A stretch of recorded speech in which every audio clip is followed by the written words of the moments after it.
지난주에 이어서 요한계시록 10장을 살펴보도록 하겠습니다. 요한계시록이 보시게 되면 22장까지니까요. 뭐 거의 우리 벌써 반 가까이 벌써 왔어요. 그죠? 뭐 아직도 반을 더 가야 되지만 그래도 이제 우리가 마지막을 향해서 열심히 달려가고 있으니까 집중하시고 그리고 또 아직도 많은 이야기들이 또 남아 있어서 또 들으면서 또 이런 일이 어떠한 의미를 가지고 있는 것인가 하나하나 좀 살펴보도록 하겠습니다.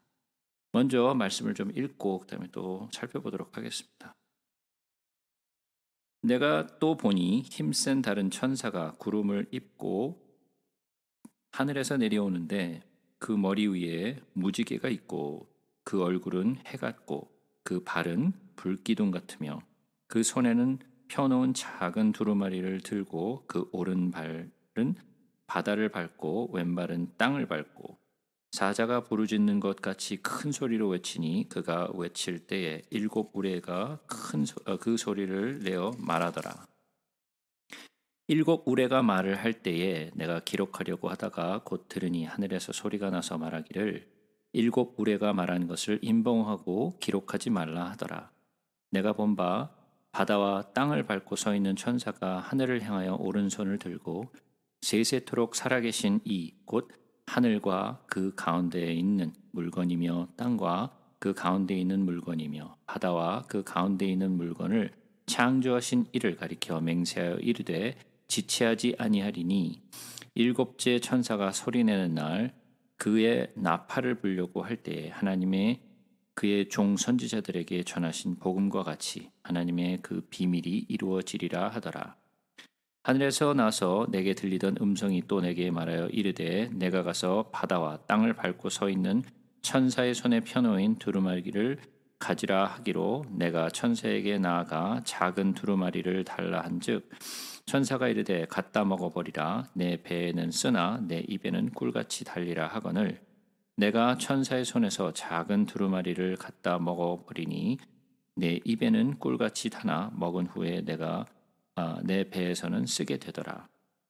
그가 내게 말하기를 내가 많은 백성과 나라와 방언과 임금에게 다시 예언하여야 하리라 하더라. 자, 10장을 보시면 굉장히 짧죠. 뭐 다른 장에 비해서 상당히 짧은 그런 글인데요. 짧은 글이라고 해서 뭐 쉽게 볼 수 있는 그런 내용은 아니고요.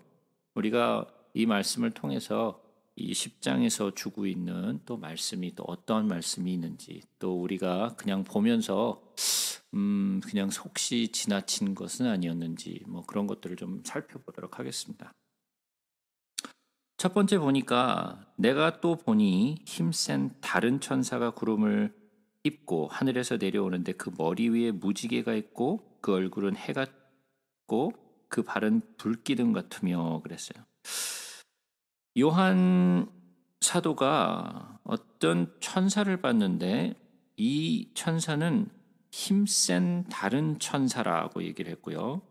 그리고 구름을 입고 하늘에서 내려오고 그 머리 위에 무지개가 있고 그 얼굴은 해 같고 그 발은 불기둥 같다 그랬어요. 누굴까요? 심상치 않은 그런 천사인 것 같은데 누굴까요?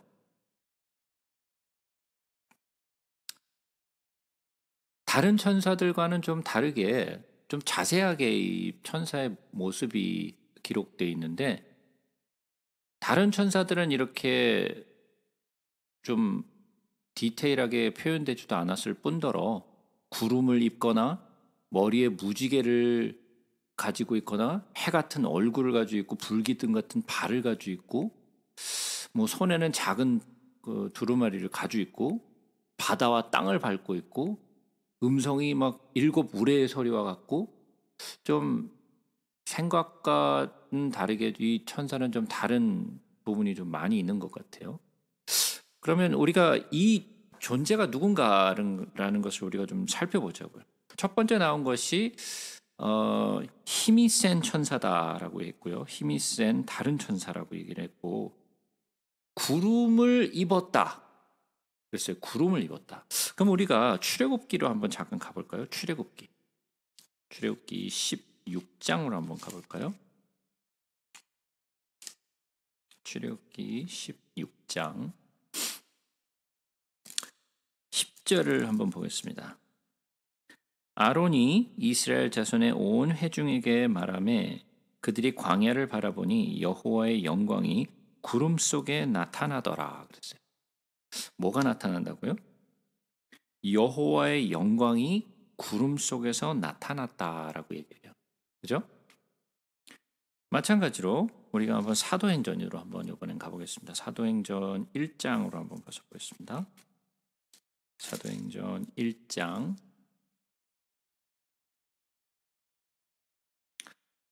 9절을 보니까 이렇게 돼 있어요.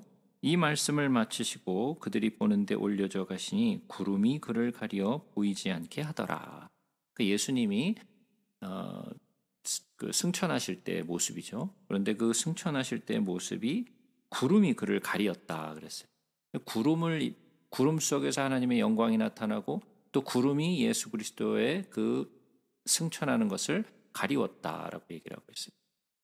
또 그와 달리 다시 요한계시록 10장으로 오니까 구름을 입고 하늘에서 내려오는데 그 머리 위에는 무지개가 있다 그래요.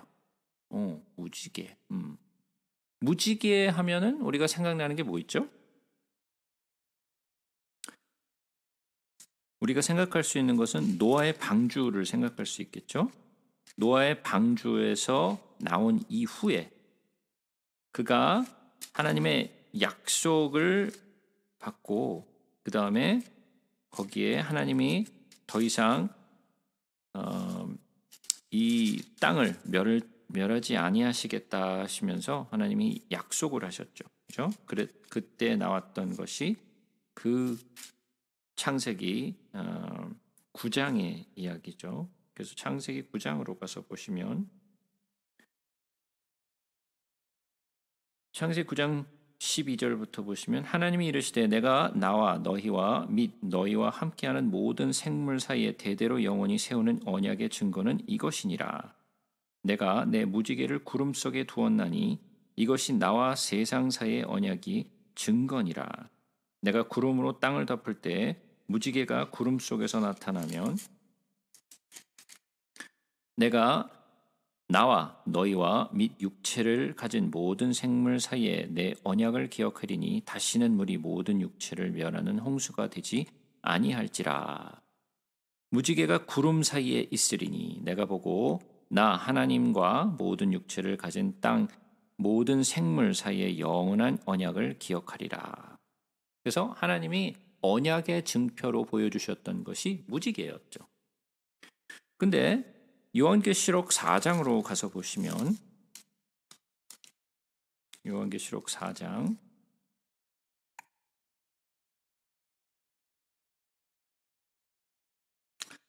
요한계시록 4장 2절 3절 보겠습니다. 내가 곧 성령에 감동되었더니 보라 하늘에 보좌를 베풀었고 그 보좌 위에 앉으신 이가 있는데 앉으신 이의 모양이 벽옥과 홍보석 같고 또 무지개가 있어 보좌에 둘렸는데 그 모양이 녹보석 같더라 그랬어요. 여기에 보좌에 앉으신 이가 있는데 뭐를 둘렀는가? 무지개가 있어서 보좌를 둘렀다라고 얘기를 하고 있어요. 그죠? 그런데 이 천사도 마찬가지로 머리 위에 무지개가 있다라고 이야기를 하고 있어요. 그리고 그 얼굴은 해 같다 그랬어요. 얼굴은 해 같다. 그러면 요한계시록 1장으로 한번 가서 보죠. 요한계시록 1장. 요한계시록 1장 16절을 한번 보겠습니다. 그의 오른손에 7별이 있고 그의 입에서 좌우에 날선검이 나오고 그 얼굴은 해가 힘있게 비치는 것 같더라 그랬어요. 누가?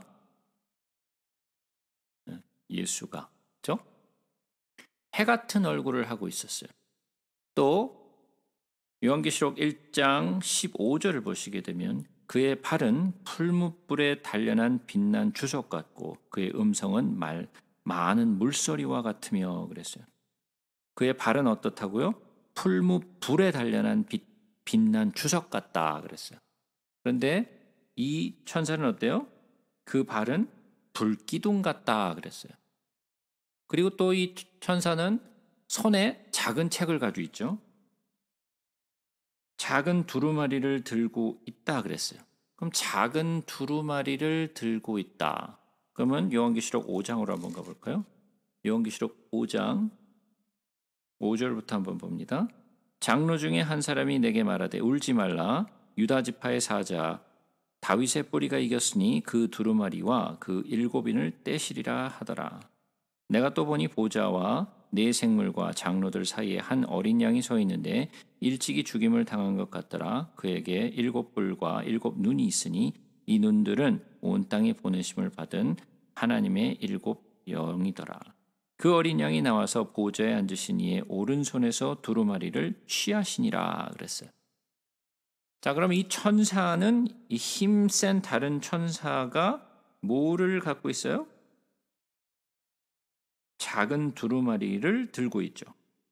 그리고 바다와 땅을 밟고 있고 그의 음성이 일곱 우레의 소리와 같다 그랬어요. 우리가 이번에는 요한계시록으로 한번 가져보겠습니다. 요한계시록 12장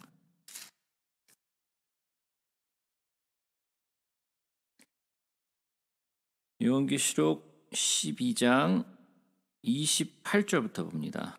아버지여 아버지의 이름을 영광스럽게 하옵소서 하시니 이에 하늘에서 소리가 나서 이르되 내가 이미 영광스럽게 하였고 또다시 영광스럽게 하리라 하시니 곁에 서서 들은 무리는 천둥이 울었다고도 하며 또 어떤 이들은 천사가 그에게 말하였다고도 하니 예수께서 대답하여 이르시되 이 소리가 난 것은 나를 위한 것이 아니요 너희를 위한 것이니라.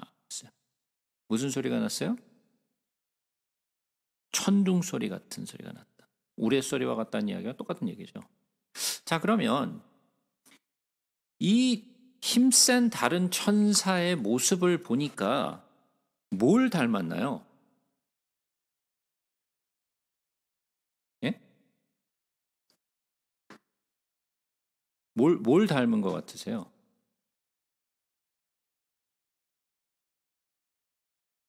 네? 가끔은 대답을 좀 하면 좀 좋을 것 같은데. 예수님이요. 예수님이요. 네. 다른 분들은 어떻게 생각하세요?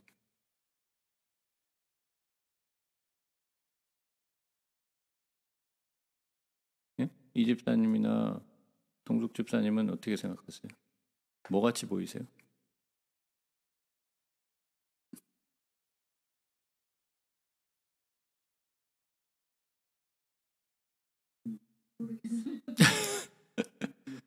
네.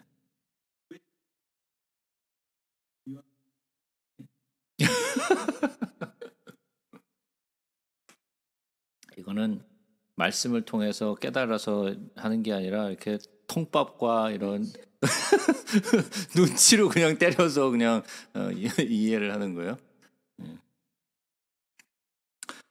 자, 물론 대부분의 사람들은 이 글을 읽으면서 특히나 이 10장을 읽으면서 뭐 별다르게 생각하지 않고 그냥 넘어가죠. 뭐 그냥 천사가 그냥 그런 모습을 했는가 보다라고 생각을 하고 지나가요. 그죠? 여러분들도 아마 그렇게 읽으셨을 거고 여지껏까지 이 천사의 모습에 대해서 곰곰이 생각해 보신 적은 아마 없으실 거예요. 제가 왜 이런 이야기를 하는가 하면 어떠한 분들은 이 천사에 대해서 뭐라고 얘기하냐면 예수님이다라고 얘기를 해요. 왜 예수님이다라고 얘기를 하느냐면 제가 지금 보여드린 말씀 여러 가지 부분에서 하나님의 영광과 예수 그리스도의 그 모습이 나타날 때 보면 그러한 모습들이 다 드러나 있어요. 제가 지금 보여드렸던 많은 구절들을 보시게 되면 이 천사의 모습이 나타나는 것들이 예수 그리스도의 모습에 나타난 것과 흡사한 모습을 볼 수 있어요. 그죠? 그래서 많은 분들이 이 힘센 천사를 예수다라고 보시는 분들이 상당히 많아요. 그러나 이 천사는 절대로 예수가 될 수가 없어요. 왜 예수가 될 수가 없는가? 왜냐하면 예수님은 천사로 표현되지 않아요. 그죠? 예수님은 천사가 아니에요. 예수님을 천사라고 말하지 않아요. 그죠? 우리가 히브리서를 잠깐 가서 볼까요? 히브리서 1장 한번 가서 볼까요? 히브리서 1장 4절부터 한번 보십니다. 그가 천사보다 훨씬 뛰어남은 그들보다 더욱 아름다운 이름을 기업으로 얻으심이니 하나님께서 어느 때에 천사 중 누구에게 너는 내 아들이라 오늘 내가 너를 낳았다 하셨으며 또다시 나는 그에게 아버지가 되고 그는 내게 아들이 되리라 하셨느냐. 뭐라고요? 천사 중 누구에게 너는 내 아들이라 했는가? 내가 너를 낳았다 했는가?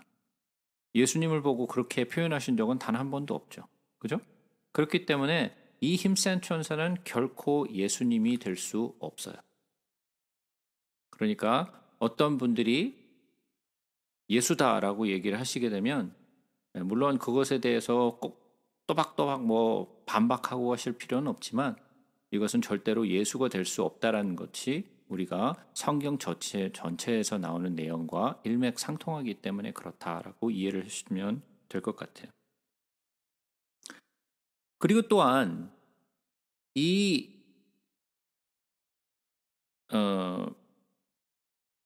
천사가 가지고 있는 게 무엇을 가지고 있느냐면 작은 두루마리를 가지고 있어요. 작은 두루마리를 가지고 있다고 하니까 어떤 분들은 아까 우리가 요한계시록 5장에서 보았던 그 두루마리를 가지고 있는 거다. 그게 예수님이 두루마리를 받으셨으니까 보좌에 앉으신 이로부터 그 두루마리를 받으셨잖아요. 그래서 그 두루마리를 받았다라고 하세요. 그러나 이 두루마리는 그 두루마리를 상징하지 않아요. 그래서 여기에서 얘기하는 내용은 절대로 예수님을 상징하지 않는다라는 것을 우리는 알 수 있어요. 그리고 또 이 천사가 우레 같은 소리를 내면서 일곱 우레가 말을 할 때에 그래서 일곱 우레가 말을 할 때 거의 천둥 소리 같은 소리가 들렸다라는 거죠. 그죠? 우리가 한번 시편 29편으로 한번 가볼까요? 시편 29편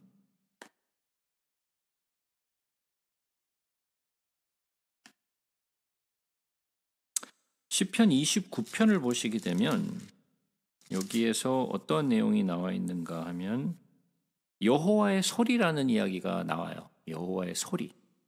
여호와의 소리가 어떤 것인지 한번 볼게요. 3절부터 한번 보겠습니다. 여호와의 소리가 물 위에 있도다. 영광의 하나님이 우레소리를 내시니 여호와는 많은 물 위에 계시도다. 여호와의 소리가 힘 있으며 여호와의 소리가 위엄차도다. 여호와의 소리가 백향목을 꺾으시며 여호와께서 레바논 백향목을 꺾어 부수시도다. 그 나무를 송아지같이 뛰게 하시며 레바논과 시련으로 들송아지같이 뛰게 하시도다. 여호와의 소리가 화염을 가르시도다. 여호와의 소리가 광야를 진동하시며 여호와께서 가데스 방야를 진동시키시도다.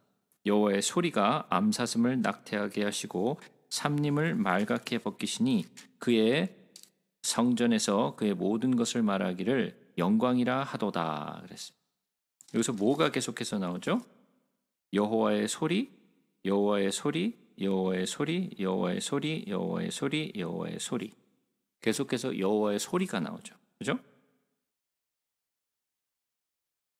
여호와의 소리는 우렁차고 마치 이런 우레소리와 같은 소리가 들렸다라고 그랬어요. 그러나 이것은 예수 그리스도의 음성은 아니었죠. 그리고 이 일곱 우레가 말을 할 때에 내가 기록하려고 하다가 곧 들으니 하늘에서 소리가 나서 말하기를 일곱 우레가 말한 것을 임봉하고 기록하지 말라 하더라 그랬어요. 그래서 이것을 임봉하고 기록하지 말라 그랬어요. 요한은 소리를 들어서 그걸 적으려고 했는데 그걸 적지 말라 그랬어요. 자, 왜 이것을 적지 말라고 했을까요? 예, 왜 그랬을까요?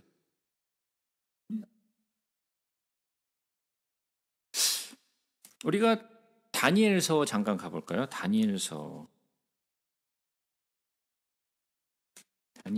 10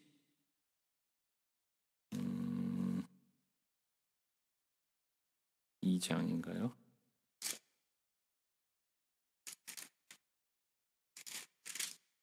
다니엘서 12장 4절 봅니다. 다니엘아, 마지막 때까지 이 말을 간수하고 이 글을 봉함하라. 많은 사람이 빨리 왕래하며 지식이 더하리라 그랬어요. 다니엘에게도 비슷한 말씀을 하셨죠. 마지막 때까지 이 말을 간수하고 이 글을 봉함하라 그랬어요. 그리고 나와서 한 말이 많은 사람이 빨리 왕래하며 지식이 더하리라. 언제? 마지막 때. 네, 마지막 때. 많은 사람들이 빨리 왕래하며 지식이 더해진다. 그때 당시에 다니엘이 이 말씀을 들었을 때나 그리고 또 요한 사도가 이 우레 같은 소리를 들었을 때는 지혜가 있어도 영성이 있어도 이것을 깨달을 만한 시대가 아니었어요. 그래서 언제까지 이 말씀이 봉함이 되는가? 많은 사람이 빨리 왕래하며 지식이 더해질 때까지는 이 말씀을 봉함된다라는 거예요. 왜냐하면 그때 시대가 돼야만 이해할 수 있는 내용이기 때문에 그래요. 그래서 내용을 다시 한번 보시게 되면 요한계시록으로 다시 돌아와서 보시면 이것이 정확하게 어떤 내용인가라는 것은 요한 사도가 기록하지 않았어요. 그러면 기록하지 않았는데 이것을 어떻게 아는가? 우리는 물론 그것을 알 수가 없죠. 그러나 우리가 나중에 조금 더 살펴볼 수 있는 것들이 있어요. 자, 그렇게 해서 보시면 다시 요한계시록으로 돌아와서 보시면 내가 본 바 바다와 땅을 밟고 서 있는 천사가 하늘을 향하여 오른손을 들고 세세토록 살아계신 이 곧 하늘과 그 가운데 있는 물건이며 땅과 그 가운데 있는 물건이며 바다와 그 가운데 있는 물건을 창조하신 이를 가리켜 맹세하여 이르되 지체하지 아니하리니 일곱째 천사가 소리를 내는 날 그의 나팔을 불려고 할 때에 하나님이 그의 종 선지자들에게 전하신 복음과 같이 하나님의 그 비밀이 이루어지리라 하더라 그랬어요.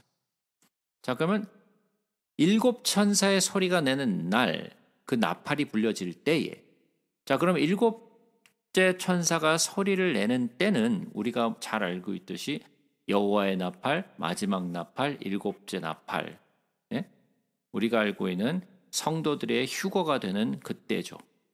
근데 여기서 보시게 되면 일곱째 천사가 소리내는 날들이에요.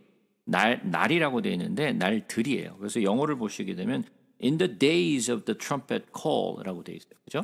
근데 한국말에는 그게 단수로 표현을 되어 있어요. 그죠? 날이라고 표현되는데 날이 아니라 날들이에요. 날들.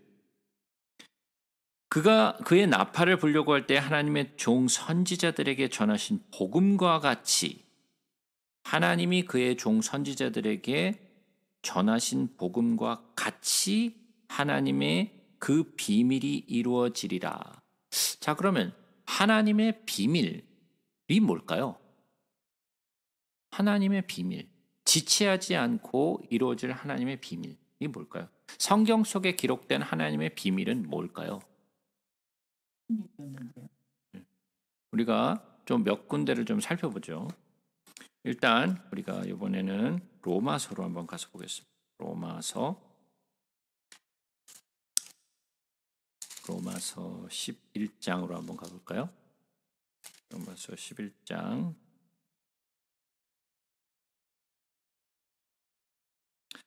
25절을 한번 보겠습니다. 형제들아, 너희가 스스로 지혜 있다 하면서 이 신비를 너희가 모르기를 내가 원하지 아니하노니 이 신비는 이방인의 충만한 수가 들어오기까지 이스라엘이 더러는 우둔하게 된 것이라. 뭐예요? 미스테리죠. 비밀이에요. 비밀이 뭐예요? 이방인의 충만한 수가 들어오기까지 이스라엘의 더러는 우둔하게 된 것. 이것이 미스테리오 비밀이죠. 그죠? 그러면 하나의 비밀을 우리가 보았어요. 이번에는 에베소서로 한번 가볼까요? 에베소서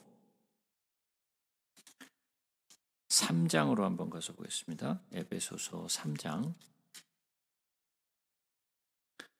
3절부터 보겠습니다. 곧 계시로 내게 비밀을 알게 하신 것은 내가 먼저 간단히 기록함과 같으니 그것을 읽으면 내가 그리스도의 비밀을 깨달은 것을 너희가 알 수 있으리라. 이제 그의 거룩한 사도들과 선지자들에게 성령으로 나타내신 것 같이 다른 세대에서의 사람의 아들들에게 알리지 아니하셨으니 이는 이방인들의 복음으로 말미암아 그리스도 예수 안에서 함께 상속자가 되고 함께 지체가 되고 함께 약속에 참여하는 자가 됨이라. 이것 또한 뭐예요? 비밀이죠. 그렇죠? 뭐가 비밀이에요? 이방인들이 복음으로 말미암아 그리스도 예수 안에서 함께 상속자가 되는 것. 이것이 바로 비밀이죠. 그죠?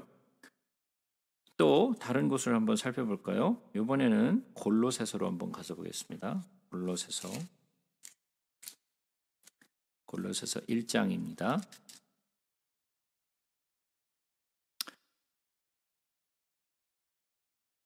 골로새서 1장 26절부터 보겠습니다. 이 비밀은 만세와 만대로부터 감추어졌던 것인데 이제는 그의 성도들에게 나타났고 하나님이 그들로 말미암아 이 비밀의 영광이 이방인 가운데 얼마나 풍성한지를 알게 하려 하심이라. 이 비밀은 너희 안에 계신 그리스도니 곧 영광의 소망이니라. 여기도 또 비밀이 나왔죠. 무슨 비밀이에요? 너희 안에 계신 그리스도가 비밀이죠. 그렇죠? 그리스도로 말미암아 우리가 구원을 얻고 그리스도로 말미암아 영광의 소망을 얻고, 그죠? 이것 또한 하나님의 비밀이에요. 이번에는 골로새서 2장 똑같은 부분입니다. 그리스도 2장 2절입니다. 이는 그들로 마음의 위안을 받고 사랑 안에서 연합하여 확실한 이해의 모든 풍성함과 하나님의 비밀인 그리스도를 깨닫게 하려 함이니. 그랬어요. 여기서도 뭐라고 얘기해요? 하나님의 비밀이 뭐예요? 그리스도. 그죠? 또 이번에는 골로새서 똑같은 책의 4장으로 한번 가서 보겠습니다. 골로새서 4장 3절부터 보겠습니다. 또한 우리를 위하여 기도하되 하나님의 전도할 문을 우리에게 열어주사 그리스도의 비밀을 말하게 하기를 구하노라. 내가 이 일 때문에 매임을 당하였노라. 그리하면 내가 마땅히 할 말로써 이 비밀을 나타내리라. 자, 그러면 이 비밀이 뭐죠? 마찬가지로 그리스도죠. 예수 그리스도가 비밀이라는, 그 예수 그리스도로 말미암아 이방이 구원을 얻는다. 그죠? 모든 것이 예수 그리스도와 그로 인하여 구원을 받게 되는 내용이 바로 그리스도의 비밀이라 그랬어요. 근데 그러면 다시 우리가 10장으로 돌아와서, 요한계시록 10장으로 돌아와서 하나님이 그의 종 선지자들에게 전하신 복음과 같이 하나님의 그 비밀이 이루어지리라 그랬어요. 자, 우리가 한 군데만 더 볼까요? 이번에는 고린도전서로 한번 가서 볼까요? 고린도전서 15장을 한번 보겠습니다. 고린도전서 15장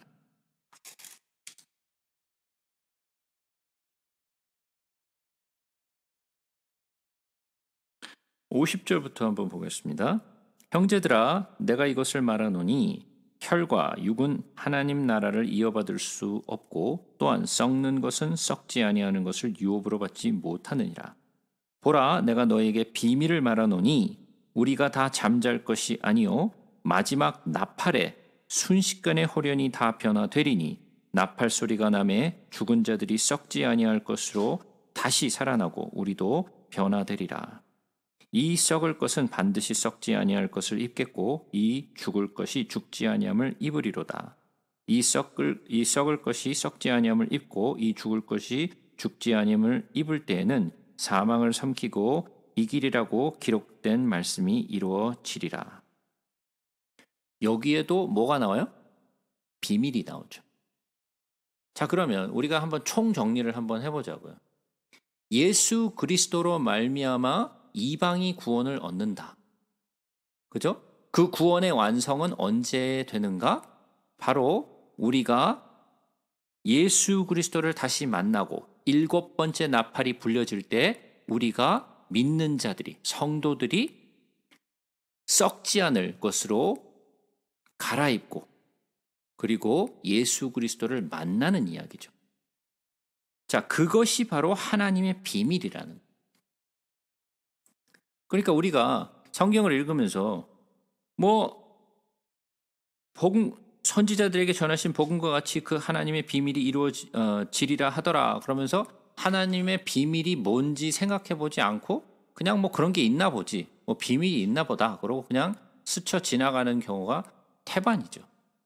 여러분들도 아마 이 글을 읽으시면서 하나님의 비밀이 뭔가라고 생각해 보신 적은 없을 거예요. 조금 더 생각을 해보셨다고 한다면 그저 그냥 예수, 하나님의 비밀이 예수지 라고 그냥 생각하고 넘어가실 수 있을 거예요. 맞습니다. 하나님의 비밀은 예수 그리스도예요. 그러나 예수 그리스도로 그치는 것이 아니라 예수 그리스도로 말미암아 도대체 어떠한 일들이 일어나는가가 중요한 거죠. 예수 그리스도를 우리가 가장 중요하게 생각해야 돼요. 그러나 예수 그리스도로 말미암아 우리가 아무런 혜택을 받지 못하고 우리가 이 은혜를 입지 못한다면 그건 아무런 의미가 없겠죠. 우리에게 예수 그리스도가 중요한 것은 예수 그리스도가 아니면 우리가 구원을 받을 수 있는 길이 없기 때문에 그렇죠. 그렇죠? 예수 그리스도를 통하지 않고는 아버지께로 나갈 수 있는 자들이 아무도 없기 때문에 우리에게 있어서 가장 중요한 것은 예수 그리스도라는 거예요. 그러면 예수 그리스도로 말미암아 우리가 무엇을 얻는가? 구원을 얻게 되고 또 예수 그리스도를 우리가 만날 때 7번째 나팔이 불려질 때 우리 모든 믿는 성도들은 예수 그리스도를 공중에서 만나듯 우리는 휴거가 될 것이다 라는 것이 하나님의 비밀이죠. 그러면 이 성경을 모르고 하나님의 비밀을 모르는 사람들은 그걸 알까요? 네, 전혀 모르죠. 그런 게 있다라는 것을 조차 생각하지도 못하죠. 그러니까 그들에게 있어서는 비밀이에요. 우리에게 있어서는 당연한 그런 건데, 그러나 그들에게 있어서 믿지 않는 자들, 그리고 또 땅에 있는 자들에게 있어서는 뭐예요? 비밀이죠. 마치 우리가 전에 얘기했던 것처럼 예수 그리스도는 마지막 때에 오실 때 어떻게 오신다? 우리에게 오실 때는 도적같이 오시지 못하시죠. 왜? 우리는 이미 알고 있으니까. 그 징조를 이미 보았고 또 그 징조를 알고 있기 때문에 예수 그리스도는 절대로 도적같이 오지 못하세요. 그러나 믿지 않는 자들에게는 도적같이 오시죠. 왜? 그들은 전혀 상상하지 못하고 어떻게 오시는지 모르기 때문에 예수 그리스도가 믿지 않는 자들에게는 도적같이 오실 수밖에 없는 거예요. 그런 것처럼 하나님의 비밀, 우리는 이미 요한계시록을 통해서 그리고 또 마태복음과 마가복음, 누가복음, 또 요한복음, 그리고 또 데살로니가 전서, 후서를 통해서 고린도전서 15장을 통해서 우리는 이미 이 비밀에 대해서 이미 배웠어요. 또 많이 들었고. 그러나 우리가 하나님의 비밀이 도대체 뭡니까? 이 요한계시록에 기록된 하나님의 비밀은 도대체 뭡니까? 라고 얘기한다면 문득 또 그게 뭡니다 라고 설명을 못하죠. 설명을 하고 이렇게 다 얘기해 주면 그거 우리가 다 알고 있는 얘기네 라고 생각하실 수 있겠지만 문득 누군가가 묻는다면 그것을 답변하지 못한다라는 거죠. 왜 답변을 하지 못할까요? 그렇다라는 것은 내가 확실하게 알고 있지 못하기 때문에 답변을 하지 못한다라는 거예요. 그 우리에게 있어서는 이러한 것을 답변할 수 있는 그러한 충분한 지혜도 있어야 되고, 그리고 또 우리가 이 말씀들에 대해서 우리가 알고 있어야 된다라는 거예요. 자, 그래서 하나님의 비밀이 무엇인가 우리가 좀 더 살펴봤고요. 하늘에서 나서 내게 들리던 음성이 또 내게 말하여 이르되 내가 가서 바다와 땅을 밟고 서 있는 천사의 손에 펴놓인 두루마리를 가지라 하기로, 내가 천사에게 나아가 작은 두루마리를 달라 한즉 그 천사가 이르되 갖다 먹어버리라. 내 배에는 쓰나 내 입에는 꿀같이 달리라 하거늘 그랬어요. 그래서 사도 요한이 뭘 하죠? 이 작은 두루마리를 먹죠. 그죠? 자, 그러면 이 먹어버리는 이 두루마리가 아까 제가 보았던 요한계시록의 5장에 예수님이 보좌에 앉으신으로부터 받던 그 인일까요? 그 두루마리일까요? 예, 그 두루마리는 아니에요. 그죠? 그 두루마리는 아니에요. 왜? 아직 한 나팔이 남아 있잖아요. 아직 인이 다 띄어지지도 않았어. 근데 인이 다 띄어지지도 않았는데 먹어버렸어. 인을 다 떼야 되는데 먹어버리면 어떻게 그거를. 안 그래요? 아직 다 7번째 인이 안 띄어졌는데. 예?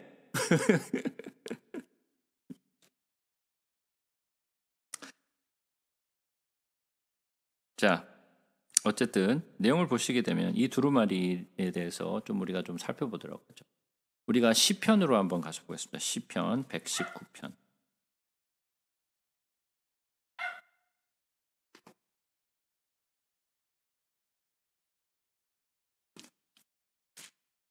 시편 119편 18절을 한번 보겠습니다.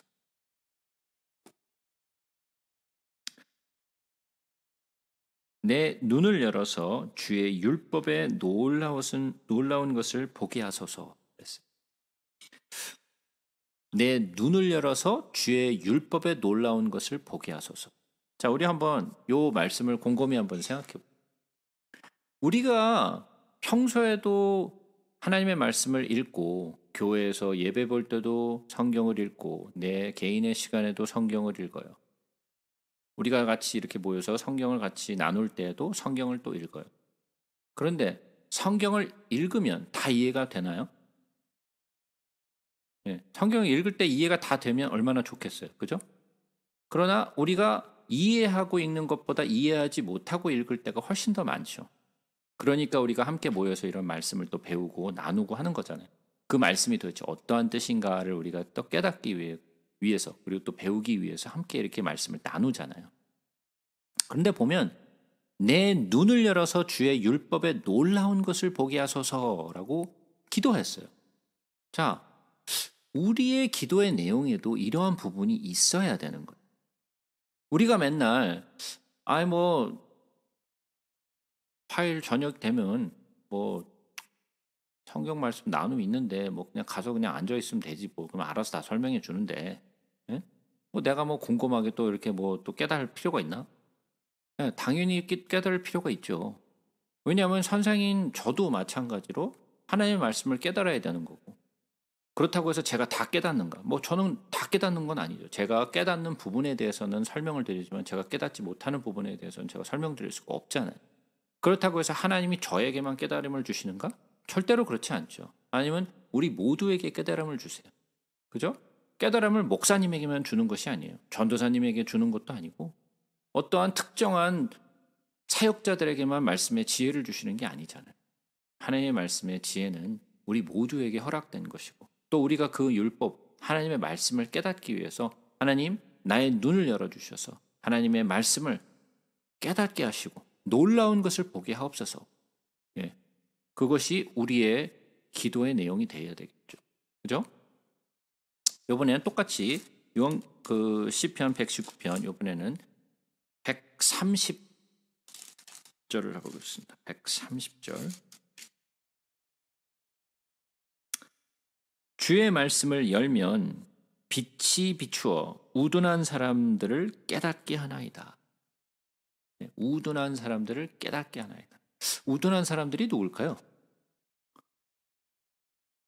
우리지 뭐. 우리지 뭐. 우둔한 사람들. 그런데 하나님의 말씀을 열면 빛이 비추어 우둔한 사람들을 깨닫게 한다 그랬어요. 한번 보세요. 여러분들이 지금 주변에 있는 방에 있는 그리고 여러분들이 주변에 보시고 있는 많은 것들, 또 저를 포함해서 여러분들이 눈에 비춰주고 있는 모든 것들은 뭐를 가지고 있느냐면 색깔을 가지고 있어요. 그죠? 무슨 뭐 파란색, 노란색, 빨간색, 뭐 검은색, 뭐 여러 가지 색깔들이 있잖아요. 그죠? 여러분들이 보시는 모든 것들에는 색깔을 가지고 있어요. 그죠? 자, 그런데 여러분들이 빛이 없는 캄캄한 어둠 속에 있으면요. 어떠한 색깔도 구별해낼 수가 없어요. 색깔이 나타나는 것은 빛이 비춰졌을 때만 그 색깔이 드러나요. 빛이 없으면 색깔이 드러나질 않아요. 하나님의 진리는, 하나님의 말씀은 있는데 하나님의 그 말씀에 빛이 비추지 않으면 깨달아지지 않고 보이지 않아요. 그래서 제가 아까도 여러 번 말씀드렸듯이 우리가 성경을 읽을 때 그 비춤이 있고 깨달음이 있고 놀라운 것을 볼 수 있으면 얼마나 좋겠어요. 다 볼 수 있으면 좋겠죠. 그러나 우리의 눈이 어둡고 우리의 마음이 어둡고 우리가 또 말씀을 보지 않고 우리가 그것에 신경을 쓰지 않기 때문에 빛이 비치지 않아서 모든 것이 다 어떻게 보이는가? 시커멓게 보이는 거예요. 놀라운 것도 없고 색깔도 없고 거기에는 지혜도 없고 아무것도 없죠. 그러니까 보통 사람들이 성경을 읽으면 나타나는 현상이 뭔가? 졸려 그냥. 졸려 그냥. 졸리니까 안 읽게 돼. 재밌는데 안 읽겠어요? 어저께도 우리가 만나갖고 뭐 그런 이야기를 잠깐 나누었지만 우리 형선 집사님은 안 계셨으니까 우리가 드라마 같은 거 보면 요즘 얼마나 많은 드라마들이 요즘 나와요. 그리고 뭐 요즘 넷플릭스니 무슨 뭐 아마존이니 무슨 뭐 애플 뭐 TV니 뭐 여러 군데서 OTT에서 막 드라마가 막 등장하잖아요. 그죠? 그러면 이 드라마라는 게 영화 같지 않아서 일주일에 딱 한 번 또는 두 번씩만 나오네. 예? 요즘 한창 뜨고 있는 드라마는 감질나 그냥. 일주일 두 편 보고 다음 주까지 또 기다려야 돼. 다음 주 스토리가 도대체 어떻게 되나? 또 일주일을 한참 기다려갖고 너무 기뻐서 그걸 딱 보면 또 끝났어. 또 일주일 기다려야 돼. 그러니까 막 5주, 6주가 아주 죽음이야 그냥. 이거 언제 나오나? 아니 옛날 같이 막 그냥 다 끝난 거를 그냥 비디오로 그냥 한꺼번에 그냥 다 때려보면 얼마나 좋겠어. 근데 요즘 그게 잘 안 돼. 다 끝날 때까지 기다리지 않는 이상. 그죠? 그러니까 계속 나오고 있는 순간에는 자꾸만 기다려주는 거예요. 궁금하고 어떻게 됐나 막 그런 얘기를 사람들이 막 이야기하면서 야 어떻게 됐을 것 같아? 뭐 얘는 어떻게 뭐 끝이 어떻게 될 것 같아? 뭐 별의별 이야기들이 막 사람들이 얘기하잖아요. 왜 그럴까요? 관심이 있거든. 재미있거든. 재미있으니까 그 시간만 기다려지는 거예요. 이거 언제 나오나? 그래서 막 그 드라마가 탁 플레이됐다. 그러면 드디어 떴어? 그러면서 막 기대하면서 막 플레이하고 막 저녁 늦게 자야 되는데 그 끝편 가지고 또 봐야 돼. 내일까지 그럴 땐 잠도 안 오죠. 왜? 재밌으니까. 재밌으니까. 그죠? 재밌으니까 계속 보게 된단 말이에요. 궁금하고. 자, 그런데 우리가 하나님의 말씀을 그렇게 보나요? 그렇게 궁금하고 그렇게 알고 싶으세요? 그렇게 안 궁금하잖아요. 제가 보면 이 드라마가 한번 떴다 하면요. 유튜브에 얼마나 많은 사람들이 그 드라마에 대해서 막 유튜브를 막 올리는지 막 온 사람들이 무슨 뭐 이 스토리는 이렇게 전개가 될 것이다라는 둥, 이 캐릭터는 이렇다는 둥, 저렇다는 막 유튜브가 막 정신없이 떠요. 막 그냥 한번 드라마가 떴다 하면 막 그냥 정신이 없어. 막 유튜브가 막 다 도배가 돼 그냥. 모든 사람들이 다 그 얘기를 하고 있고 뭐 댓글 달리고 막 이건 저걸 거예요, 저건 저걸 거예요, 뭐 이러면서 다들 궁금해하고 다들 뭐 스토리에 대해서 끝이 이럴 것이다 다 프로젝션 하고 있고. 근데 성경에 대해서는 전혀 궁금하지 않아. 네, 전혀 궁금하지 않아. 기다리지도 않고 알고 싶지도 않고. 예? 아니, 대부분의 사람들이 그렇다라는 거죠. 현대를 살아가고 있는 많은 사람들뿐만이 아니라 이전에도 그랬어요. 성경을 그렇게 갈급해하지도 않고 궁금해하지도 않고. 그런데 드라마 같은 걸 보면 이해가 되잖아, 그래도. 예? 재밌고, 예? 재밌고 이해가 되잖아요. 그러니까 눈이 막 반짝반짝해져서 막 보게 된단 말이죠. 모르겠어. 일단은 드라마를 보는 순간에는 안 졸려. 뭐 끝나면은 졸린지 모르겠는데 보는 순간에는 안 졸려. 끝날 때까지. 근데 성경은 읽으면서 졸려 그냥. 예? 예. 성경은 그냥 읽으면서 졸려. 왜 읽으면서 졸리냐? 재미가 없어요. 이해가 안 되니까 재미가 없고 재미가 없으니까 졸립고. 그죠? 그러니까 성경을 안 보게 되는 거예요. 손이 안 가. 재밌으면 손이 안 가겠어요? 가죠. 재미있으면 손이 가요. 근데 재미가 없기 때문에 손이 안 가는. 그럼 왜 재미가 없는가? 그걸 설명해 주는 사람이 없어. 설명해 주는 사람이 없으니까 자기 혼자 하다가 포기하게 되는 거예요. 그러니까 우리는 누군가가 그것을 전해주고 함께 나누어주고 가르쳐줘야 될 사람들이 교회 안에서 또 교회 바깥에서 필요해요. 그러면 우리가 이렇게 수년 동안 이렇게 하나님의 말씀을 배워온 이유가 뭘까요? 그냥 나만의 지식의 충족을 위해서 이렇게 했을까요? 우리가 이렇게 훈련을 받고 하나님의 말씀을 배운 것은 우리가 이것을 다른 이들에게 전해주고 알려주고 그들에게 하나님의 비밀을 가르쳐주는 이러한 역할을 담당하기 위해서 우리가 이 역할을 맡은 거예요. 그죠? 그 우리 모두 각자에게 주어진 사명이에요. 여러분들 또한 가지고 있는 사명이고 저 또한 가지고 있는 사명. 믿는 모든 이들이 가지고 있는 사명.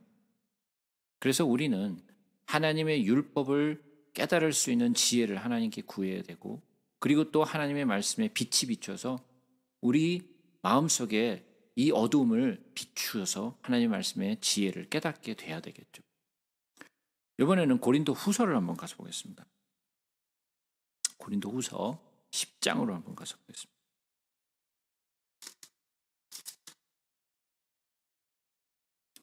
고린도 후서 10장 4절부터 보겠습니다.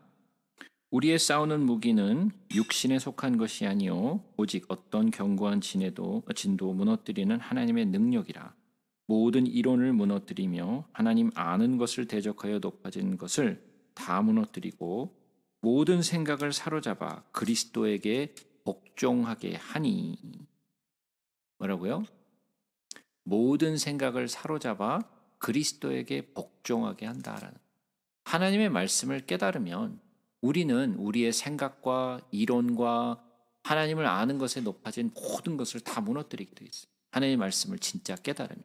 어저께도 우리 이 집사님이 그런 말씀을 잠깐 하셨는데 교회 모임을 모이면 각자들 자기들이 가지고 있는 성경에 대한 해석과 하나님에 대한 해석들을 막 풀어놓으면서 자기들끼리 모여가지고 막 많은 이야기를 나누다가 그냥 끝나버리는. 그런데 그들이 하나님의 진리를 온전히 깨닫지 못하니까 자기의 생각과 이론들을 가지고 있어요. 그 이론이 얼마나 크고 높은지 벽을 이루고 있어서 견고한 진이 돼버렸어요. 견고한 진이 돼버리니까 이게 무너뜨리기가 너무 힘들어. 예? 진이 뭐에 있어요? 진이라는 것은 벽이란 말이에요. 벽 같은 거. 무너뜨리지 못하도록 만들어 놓은 것들이 이런 진이거든요. 근데 그 진이 너무 높고 그 진이 너무 견고하니까 이거를 무너뜨리기가 너무 힘들어요. 그것을 무너뜨릴 수 있는 것은 단 하나밖에 없어요. 그것은 하나님의 진리예요. 하나님의 진리를 알지 못하면 그 진을 무너뜨릴 수가 없어요. 근데 사람들이 그 진리를 알려고 하지 않는다라는 거예요. 대신 무엇을 하는가? 이론을 쌓아놓고 하나님을 대적하여 높아진 모든 것을 다 이렇게 쌓아놔서 견고해줘요. 그러나 하나님의 말씀의 진리는 이 모든 하나님 아는 것을 대적하여 높아진 모든 것을 다 무너뜨리고 모든 생각을 사로잡아 누구에게 복종케 하는가? 예수 그리스도에게 복종케 한다는 거예요. 그러면 진을 많이 쌓아놓은 사람들은 뭘까요? 예수 그리스도에 복종할까요? 그들은 복종하지 않아요. 그들은 복종하지 않아요. 왜? 너무나 많은 것을 쌓아놨기 때문에. 그래서 우리는 하나님의 말씀, 이 두루마리를 우리가 먹어야 되는데 이 두루마리의 말씀이 우리 안에 들어와야 돼요. 자, 그래서 요한복음으로 가서 보시면, 요한복음 1장으로 가서 보시면, 요한복음 1장 14절 보겠습니다. 말씀이 육신이 되어 우리 가운데 거하심에 우리가 그의 영광을 보니 아버지의 독생자의 영광이요 은혜와 진리가 충만하더라. 네. 말씀이 육신이 되어서 우리 가운데 거하시죠. 예수 그리스도가 이 땅에 오셔서 우리와 함께 거하시죠. 장막을 치시죠. 스게노 하셨다라고 제가 말씀을 드렸어요. 그뿐만이 아니죠. 요한복음 6장으로 한번 가서 볼까요? 요한복음 6장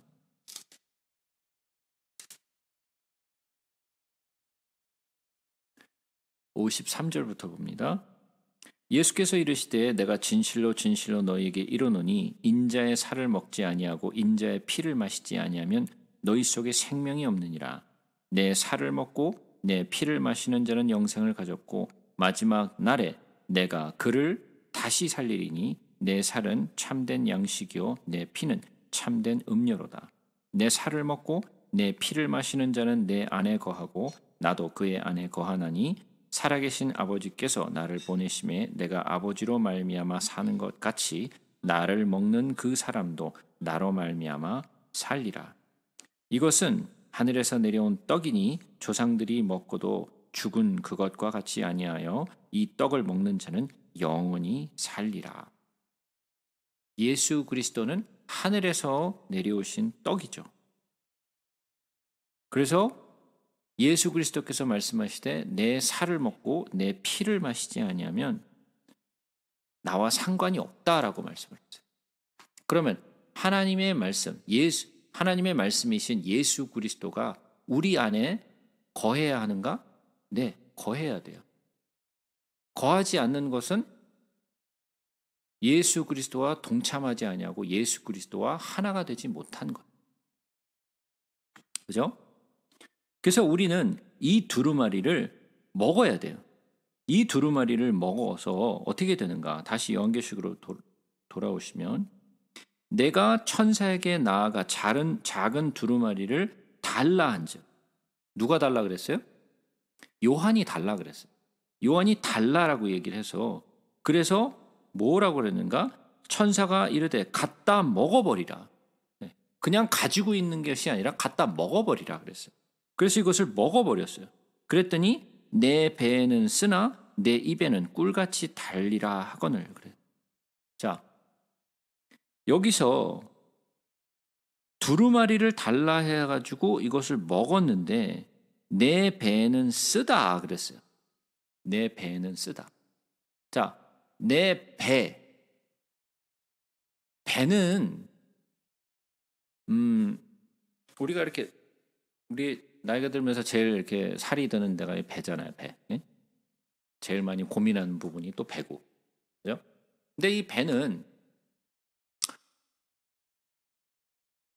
우리가 그냥 평범하게 표현할 때 뭐 먹으면 뭐 배가 나온다 그러잖아요. 먹으면 배가 나온다. 근데 사실 배가 나온다라는 것은 그 안에 있는 내 창자가 창자와 내 이 배가죽에 있는 그 사이에 뭐 그냥 막 팻이 끼고 막 그래서 이렇게 배가 나오는 거잖아요. 그죠? 그래서 이 성경에서 배라고 얘기할 때는 이 배는 베텐이라고 그래갖고 그냥 우리가 알고 있는 배, 그냥 뱃살이라고 할 때는 베텐이라고 얘기하는데, 근데 여기에서 사용된 단어는 사실은 물론 여기서는 히브리 말은 아니지만 메아라는 뜻을 메아는 뭐냐면 배가 아니에요. 베텐은 배인데 메아는 뭐냐면 창자란 얘기, 창자. 그러니까 뭐라는 거예요? 창자에 넣었다라는 거예요. 창자에. 그러니까 우리가 밥을 먹으면 이게 어디로 가요? 위를 통해서 이게 장으로 가잖아요. 그죠? 장으로 가잖아요. 장으로 가는 게 이게 결국은 뭐예요? 창자죠, 이게 창자. 그래서 보면 레위기 4장으로 한번 가서 보죠. 레위기 4장. 우리 예전에 배웠던 내용이긴 한데 예레미야 4장으로 한번 가서 보시죠. 예레미야 4장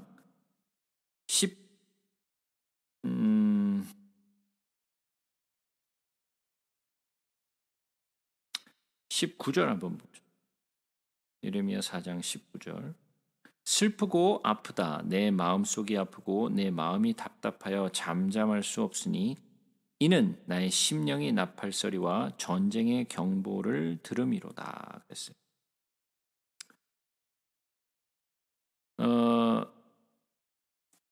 여기서 얘기할 때는 뭐라고 했냐면 영어로 보시게 되면 my anguish, I writhe in pain이라고 얘기를 했는데 이게 뭐냐면 내 창자가 아프다라는, 내 창자가 아프다. 네.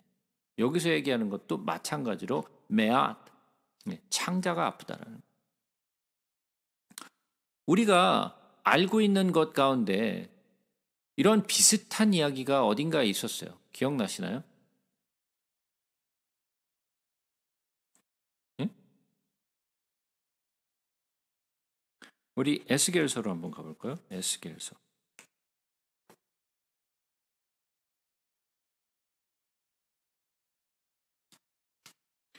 에스겔서 3장으로 갑니다. 에스겔서 3장 1절부터 봅니다. 또 내가 내게 이르되 그가 내게 이르되 인자야 너는 발견한 것을 먹으라. 너는 이 두루마리를 먹고 가서 이스라엘 족속에게 말하라 하시기로 내가 입을 벌리니 그가 그 두루마리를 내게 먹이시며 내게 이르시되 인자야 내가 내게 주는 이 두루마리를 내 배에 넣으며 내 창자에 채우라 하시기에 내가 먹으니 그것이 내 입에 달기가 꿀 같더라.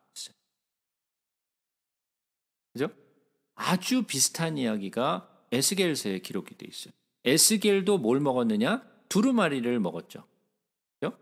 두루마리를 먹었어요. 자, 근데 우리가 잠깐 그 위로 한번 올라가 보죠. 8절부터 한번 보겠습니다. 너 인자야 내가 내게 이르는 말을 듣고 그 패역한 족속에게 패역하지 말고 내 입을 벌리고 내가 내게 주는 것을 먹으라 하시기로 내가 보니 보라 한 손이 나를 향하여 펴지고 보라 그 안에 두루마리 책이 있더라. 그가 그것을 내 앞에서 펴시니 그 안팎에 글이 있는데 그 위에는 애가와 애곡과 재앙의 말이 기록되었더라. 어디서 많이 본 것 같은데? 요한계시록의 내용이 그와 굉장히 흡사한 내용 아닌가요? 무엇에 관한 내용이 있어요? 애가와 애곡과 재앙의 말이죠. 그죠? 자, 그러면 우리가 이러한 재앙의 이야기를 듣고 에스겔이 이 말씀을 듣고 그 두루마리를 받아 먹으니까 어땠어요? 창자에 넣으라 그래서 창자에 채우니까 내 입에서 달기가 꿀 같다 그랬어요. 그죠? 그런데 우리가 보았던 요한계시록의 내용에서는 입에 꿀 같다라는 말과 더불어서 뭐라 그랬어요? 배에 어떻다? 쓰다 그랬어요. 배는 쓰다. 왜 입에는 단데 배에는 쓸까요? 그런 거 있잖아요. 몸에 안 좋은 건 다 맛있어. 몸에 안 좋다라는 건 다 맛있어. 너무 먹고 싶어 그거는. 그죠? 달달하고 짭짤하고 맵고 막 그냥 이런 맛은 너무 좋은데 들어가면 안 좋은 것들을 우리가 너무 좋아하잖아요. 예? 음식들 가운데 먹어서는 안 되는 것들, 먹지 말라 그러는 것들을 우리는 너무 사랑해. 그죠? 근데 우리 안에 들어가면 아주 그냥 최악이야, 그냥 막. 내 몸을 망가뜨리고 아주 내 몸에 병을 일으키고 하는 이런 안 좋은 음식들을 우리는 너무너무 사랑해.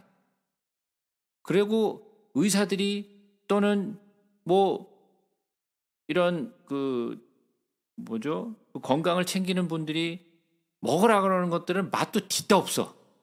먹기 싫어 그냥 그거는. 너무너무 싫어 그냥. 입에 건들기도 싫어 그냥 막. 그죠? 근데 먹으면 내 몸에 너무 좋아. 그죠? 모든 게 다 똑같아요. 그런 거 있잖아요. 우리가 하지 말아야 되는 것들은 굉장히 스윗해. 하지 말아야 되는 것들. 그죠? 자, 그러면 하지 말아야 되는 건가요, 이거? 먹지 말아야 되는 건가요? 입에 달다 그랬는데? 근데 배는 쓰다 그랬어요. 그런 걸까요? 하나님의 말씀은 들을 땐 어때요? 들을 때 좋죠. 하나님의 말씀을 들을 땐 좋아요. 스윗해. 그런데 하나님의 말씀을 따라서 사는 건 어떤가요? 그건 진짜 쓰죠. 예? 사약 같아, 그냥 막. 그죠? 너무 써. 들을 때는 스윗한데, 그걸 내가 그것을 말씀대로 살아내려고 하면, 그게 사라지지가 않아요. 마음 같아서는, 그렇게 살고 싶은 마음은 있지. 모두가. 그죠? 마음이 없는 건 아니야. 마음은 다 있어. 마음은 원이로 돼. 이게 육신이 안 따라가네. 그죠? 그러니까 자꾸만 하나님의 말씀을 따라 사는 것이 아니라 내가 살고 싶은 대로 사는 거죠. 우리 모두가 그렇잖아요. 저도 마찬가지예요. 뭐 저라고 제가 이런 얘기를 하니까 뭐 지는 뭐 좀 뭔가 다른가? 아니요, 하나도 안 달라요. 똑같아요. 예, 똑같아. 나쁜 놈이야, 그러니까. 근데 우리의 육신이 너무 약해요. 그죠? 그러나 이것을 우리가 받아야 돼요. 내가 원해서가 아니라 내가 받아야 돼. 아까도 그랬죠. 요한이 달라 그랬어요. 요한이 달라 그랬어요. 천사가 입에다 막 쑤셔 넣으면서 막 먹어 임마 그러고 막 억지로 먹인 게 아니라 요한이 달라 그랬어요. 그래서 자기가 먹었어요. 받아 먹었어요. 그죠? 에스겔은 달라 그러지 않았어요. 그냥 천사가 이걸 먹으라 그래서 그냥 먹었어. 그냥 명령에 순종했어요. 근데 요한은 달랐어. 천사가 먹으라 그러는 것이 아니라 달라 그랬어요. 그래서 이것을 받아서 우리는 먹어야 되는데 그 두루마리에 기록된 내용이 뭔가 하냐면 이것이 바로 애가와 애곡과 재앙의 말이 담겨져 있다는 거예요. 그러면 누군가가 이 애가와 애곡과 재앙의 말을 전해줘야 돼요. 누군가가 전해줘야 돼. 그죠? 그럼 그 역할을 하는 사람들이 누군가? 바로 믿는 자들이 아니면 누가 하겠어요? 우리가 해야 될 일이죠. 누구에게 가서 전하는가 그럼? 자, 다시 요한계시록으로 한번 돌아보죠. 11절을 보니까 그가 내게 말하기를 내가 많은 백성과 나라와 방언과 임금에게 다시 예언하여야 하리라 하더라. 자, 근데 우리가 이걸 영어로 한번 볼까요?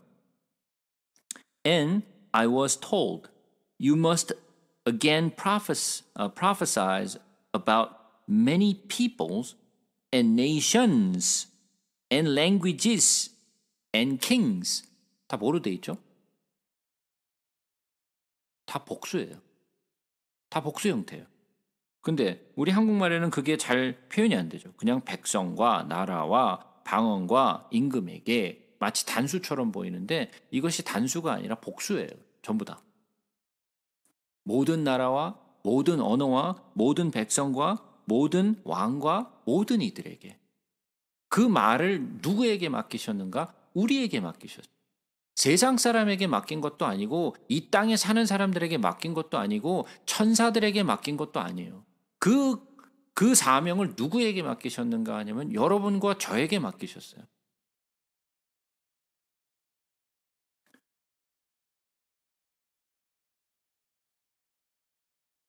근데 재밌어요. 애가와 애곡과 재앙이 내용이었잖아요. 그 두루마리에 기록된 것이. 애가가 히브리 말로 키나예요. 키나.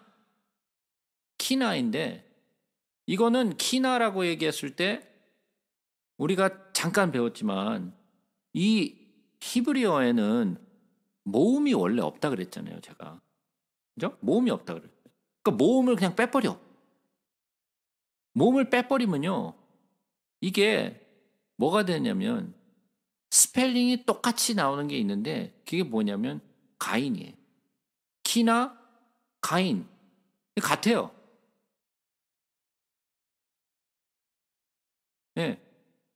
가인의 자손에게 부러지는 것이 뭐예요? 그것이 애곡이고 재앙이에요. 그러면 그들에게 우리는 전해야 돼요. 그럼 그들이 우리가 전하면 너무 감사해요 그러고 받느냐? 그건 아니죠. 물론. 감사해요라고 받지 않아요. 그들은 우리를 리젝트 할 거고 우리의 말씀을 별로 그렇게 웰컴하지 않아요. 그러나 그 사명은 우리에게 주어진 거예요. 때를 얻거나 얻지 못하거나 우리는 그 말씀을 전해야 돼요. 그 말씀을 누가 받을지 우리는 몰라요. 성령의 감동이 누구에게 있을지 우리는 몰라요.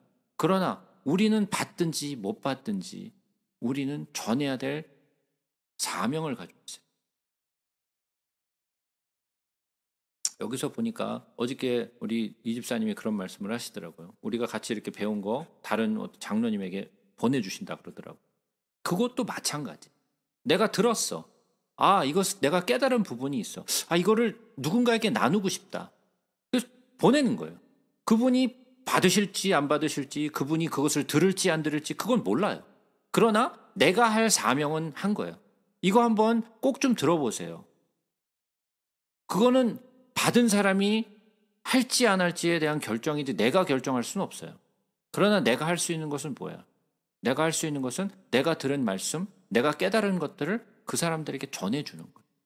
받을지 안 받을지는 그분의 몫이에요. 내가 그것을 책임질 수가 없어요. 우리는 말씀을 전해서 그 사람들이 받아들이고 은혜를 받고 뭐 이러는 것까지 다 책임을 지려고 그러는데 우리는 그것에 대해서 책임을 질 수가 없어요. 우리가 할 수 있는 것은 전하는 것까지예요. 제가 하는 것도 마찬가지. 제가 여러분들을 이해시킬 수 있어요? 예. 제가 할 수 있는 것은 제가 최선을 다해서 제가 설명을 해드리는 것 뿐이지 제가 여러분들을 하나하나 다 이해시킬 수는 없어요. 받아들일 수 있는지 없는지 그거는 제가 할 수 있는 부분이 아니에요. 물론 제가 최선을 다해서 설명하고 그것에 대해서 이렇게 이야기를 하고는 있지만 여러분들이 받고 안 받고는 그건 여러분들의 몫이에요. 제가 해드릴 수 있는 게 아니에요. 그죠? 그런 것처럼 우리가 들은 복음의 말씀도 마찬가지. 여러분들도 아마 여러 번 주변에 있는 사람들에게 이 말씀을 전해주시기 위해서 많이 노력하셨을 거예요. 주변에 있는 친구들과 아는 분들과 또 교회 분들과 많은 분들에게 이 말씀을 좀 전해주려고 아마 노력 많이 하셨을 거예요. 그러나 여러분들이 체험한 것, 여러분들이 느낀 것이 뭔가요? 그들이 다 이렇게 정말 감사하게 잘 받아들이느냐? 예, 그게 아니잖아요. 여러분들이 체험한 것 그게 아니었잖아요. 생각할 땐 그럴 것 같았어. 전하기 전에는 아, 이분들은 다 잘 받을 거야라고 생각했는데 결과가 내가 생각했던 것과는 굉장히 많이 달랐어요. 그죠? 예. 모든 사람들이 말씀을 받을 수 있는 건 아니에요. 그러나 그들이 받든지 받지 못하든지 또는 거절하든지 우리에게 할 일은 뭐냐? 그들에게 이 말씀을 전하는 것. 애가와 애곡과 재앙의 말씀을 전해줘야 돼요. 왜? 그들이 이 땅에 거하는 자들과 함께 망하면 안 되잖아요. 그죠? 그래서 우리에게 맡겨진 사명이 무엇인가? 우리는 그 사명을 감당하는 것. 대신 어떻게 해서든 이해시키기 위해서 막 성경에 없는 말까지 막 첨부해가지고 그렇게 하면 안 되겠죠. 우리는 뭘 하지 말라 그랬어요? 기록된 말씀밖에 넘어가지 말라. 하나님 말씀 안에서만, 그 안에서만 전하시면 돼요. 다른 것들 전하실 필요 없다. 우리가 기록되지도 않은 것들을 왜 그렇게 막 전하려고 해요? 있는 것도 전하기도 힘들어 죽겠는데. 그죠? 그래서 우리는 첫 번째, 하나님의 말씀을 먼저 먹어야 돼. 우리가 먹어야 돼. 먼저 먹어야 돼. 먹은 후에. 그리고 어때야 돼요? 아파야 돼요. 고통스럽고 쓰고 아파야 돼요. 왜 아파야 돼요? 에스겔이 슬퍼했어요. 왜 슬퍼했어요? 이스라엘의 멸망, 유다의 멸망을 보면서 아파했어요. 제가 전에도 말씀드렸죠. 이 땅에 있는 자들이 그놈들은 다 그냥 죽어도 싸. 예? 이게 우리들의 마음이라 그랬잖아요. 근데 정말 하나님의 말씀을 받았을 때 구원받지 못하는 사람들을 인해서 마음이 아파야 돼요. 하나님의 재앙이 그들에게 떨어지고 정말 이제는 그들이 영영 불못에 들어간다는 것에 대해서 가슴 아프게 생각해야 되고 그 가슴 아픈 것 때문에 전해줘야 되는 거예요. 그래서 우리에겐 써요. 우리의 뱃속에는 써요. 그래서 전해야 되는 거예요. 생각해 보세요. 예레미야가 하나님의 그 계시의 말씀을 듣고 그냥 집에 가만히 있었으면 안 두들겨 맞고 구덩이에 안 처박히고 그랬을 거 아니에요. 근데 그 전쟁의 소리를 듣고 그 정말 공포 속에서 막 그냥 너무 고통스러워하는 사람들의 그 소리를 들으니까 자기가 견디지를 못해서 자꾸만 뛰어나가서 자꾸만 전했어. 근데 예레미야가 막 그렇게 막 애통하는 마음으로 그렇게 전하니까 사람들이 감동해서 그걸 메시지를 받았느냐? 아무도 안 받아. 아무도 안 받아. 왕으로부터 시작해갖고 모든 백성에 이르기까지 아무도 예레미야의 소리에 귀 기울이지 않았어요. 생각해 보세요. 얼마나 답답했겠어. 얼마나 가슴 아프고. 저 같으면 나 안 해. 예? 맥 빠지고 맨날 두들겨 맞고 아무도 웰컴하지 않고 아무도 안 드는데 뭐 하러 가겠어. 아마 포기하고 싶을 것 같아. 예레미야는 포기하지 않았어. 끝나는 그 때까지 그는 계속해서 말씀을 전했고 유다가 멸망하고 예루살렘이 멸망한 이후에도 그는 아파했어요. 그 마지막을 바라보면서 슬퍼해서 애가를 썼고, 그죠? 이게 하나님의 사람의 마음이에요. 왜? 하나님의 마음이 우리 안에 있으니까. 그게 하나님의 마음이잖아요. 아파하시는 하나님의 마음. 그죠? 그 마음이 우리에게 전해줘야 될 거 아니에요. 감동이었고 아프지도 않은데 전하고 싶겠어요, 그거? 한번 생각해 보세요. 만약에 내가 한 5분의 미래를 볼 수 있어. 5분의 미래를 볼 수 있어. 근데 내가 어떤 사람의 미래를 보니까 5분 후에 이 사람이 죽어. 사고로. 근데 내가 만약에 이것을 전해서 이것을 막을 수가 있다면 말하겠어요, 안 하겠어요? 알고 있어도 그냥 조용히 있을까요? 말해주겠죠. 그 사람을 살리기 위해서 말해줄 거예요. 내가 만약에 그런 능력이 있다면. 그죠? 우리는 5분의 미래를 볼 수 있는 게 아니라 우리는 이미 미래를 봤어요. 먼 미래까지 봤어요. 이미 보고 있잖아요, 지금 미래를. 근데 말을 하지 않는다? 아파하지 않는다? 그건 아까 내가 5분의 미래를 볼 수 있는 사람이 그 죽어가는 사람들에게 죽음을 면할 수 있도록 말해주지 않는 것과 똑같은 거예요. 그건 좋은 걸까요? 나쁜 걸까요? 예, 나쁜 놈이죠, 그놈은. 나쁜 놈이에요. 그러면 나는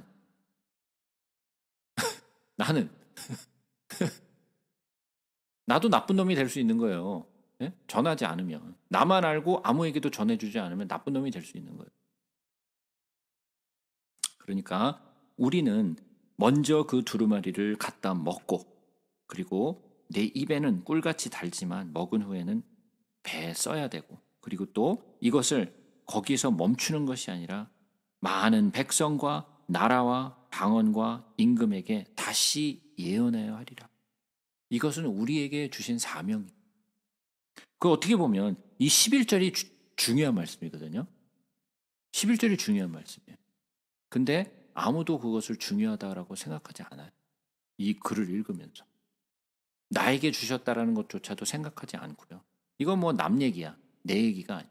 근데 이건 남 얘기가 아니라 내 얘기. 나에게 주신 명령. 그래서 저는 열심히 이렇게 전하고 있는 거. 여러분들도 열심히 전하셔야 돼요. 자, 그래서 요한계시록 10장까지 보았고요. 11장을 살펴보도록 하겠습니다. 또 내게 지팡이 같은 갈대를 주며 말하기를 일어나서 하나님의 성전과 제단과 그 안에서 경배하는 자들을 측량하되 성전 바깥 마당은 측량하지 말고 그냥 두라. 이것은 이방인에게 주었은즉 그들이 거룩한 성을 42달 동안 짓밟으리라. 내가 나와 두 증인에게 권세를 주리니 그들이 굵은 베옷을 입고 1260일을 예언하리라. 그들은 이 땅에 주 앞에 서 있는 두 감람나무와 두 촛대니 만일 누구든지 그들을 해하고자 하면 그들의 입에서 불이 나와서 그들의 원수를 삼켜 버릴 것이요 누구든지 그들을 해하고자 하면 반드시 그와 같이 죽임을 당하리라.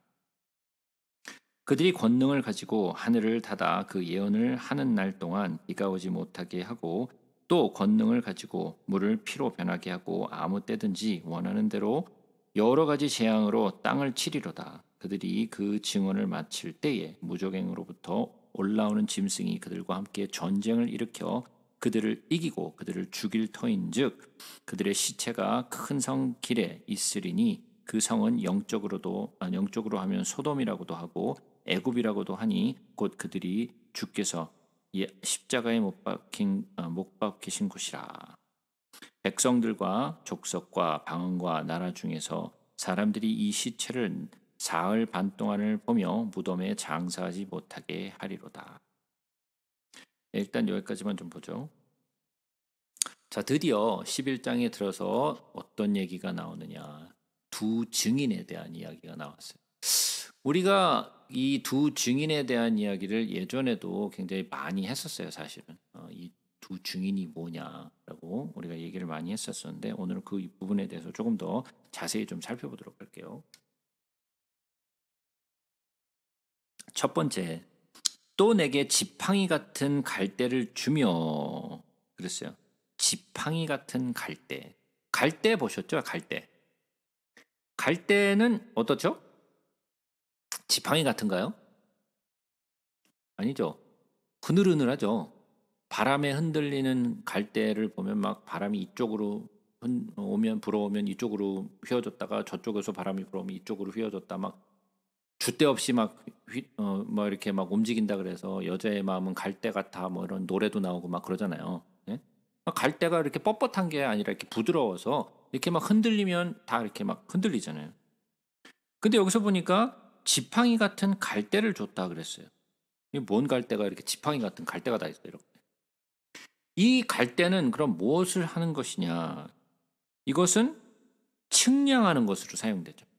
예? 지팡이 같은 갈대가 측량하는 것으로 사용돼요.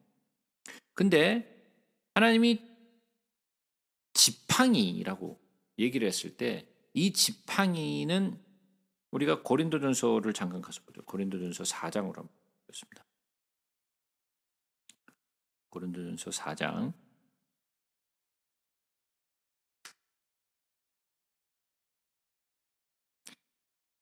고린도전서 4장 21절을 보시게 되면 이런 말씀이 있어요. 너희가 무엇을 원하느냐? 내가 매를 가지고 너희에게 나아가랴. 사랑과 온유한 마음으로 나아가랴. 그랬어요. 사도 바울이 무슨 얘기를 하냐면 너희가 무엇을 원하느냐? 내가 매를 가지고 너에게 나아가랴. 그랬어요. 사랑과 온유한 마음으로 나아가랴. 여기서 매를 가지고 너에게 나아가랴 할 때 여기서 매가 바로 rod예요. rod. 지팡이라는 거예요.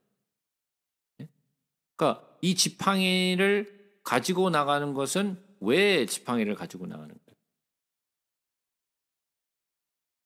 하나님이 그 솔로몬에게 뭐라고 말씀하셨죠? 솔로몬에게 하나님이 뭐라고 말씀하셨어요? 솔로몬에게 뭐라고 말씀하셨죠?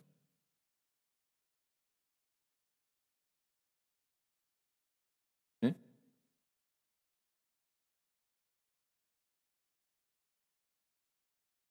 무엇을 해주길 원하느냐 뭐 그 얘기를 하셨어요? 네?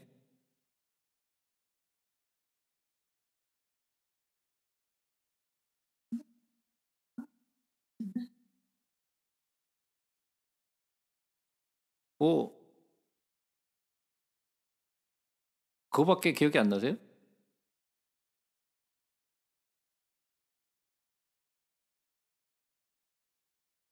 예? 다른 건 뭐 기억이 안 나세요?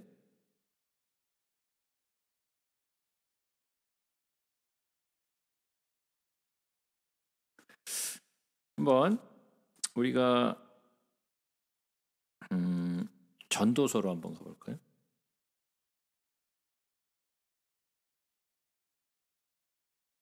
전도서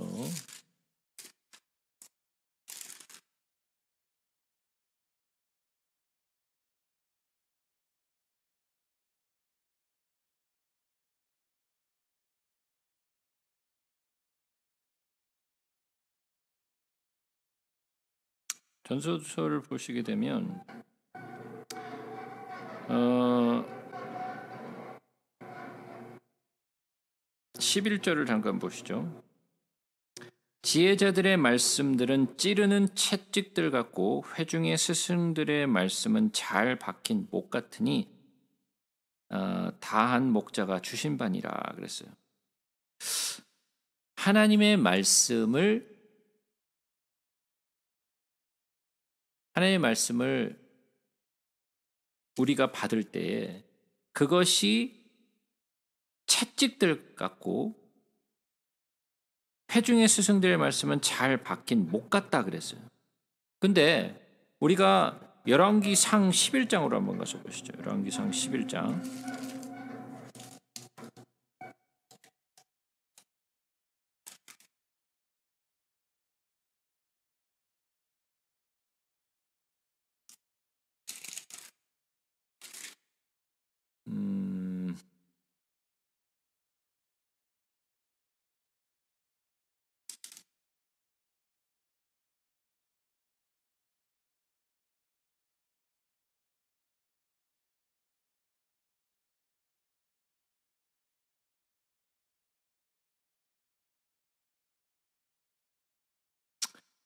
잠깐만요.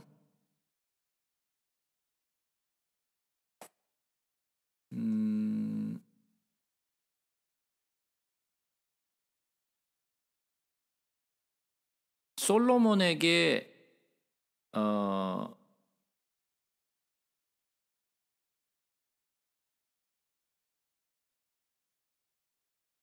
아니요. 우리가 저기를 한번 가보죠. 사무엘 하를 먼저 한번 가보겠습니다. 사무엘 하 7장으로 한번 가서 사무엘 하 7장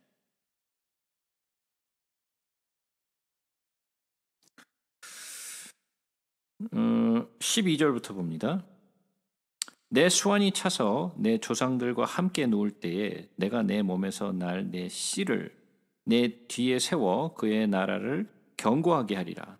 그는 내 이름을 위하여 집을 건축할 것이요 나는 그의 나라 왕위를 영원히 견고하게 하리라. 나는 그에게 아버지가 되고 그는 내게 아들이 되리니 그가 만일 죄를 범하면 내가 사람의 매와 인생의 채찍으로 징계하려니와 그랬어요. 뭐 어떻게 하시겠다고요?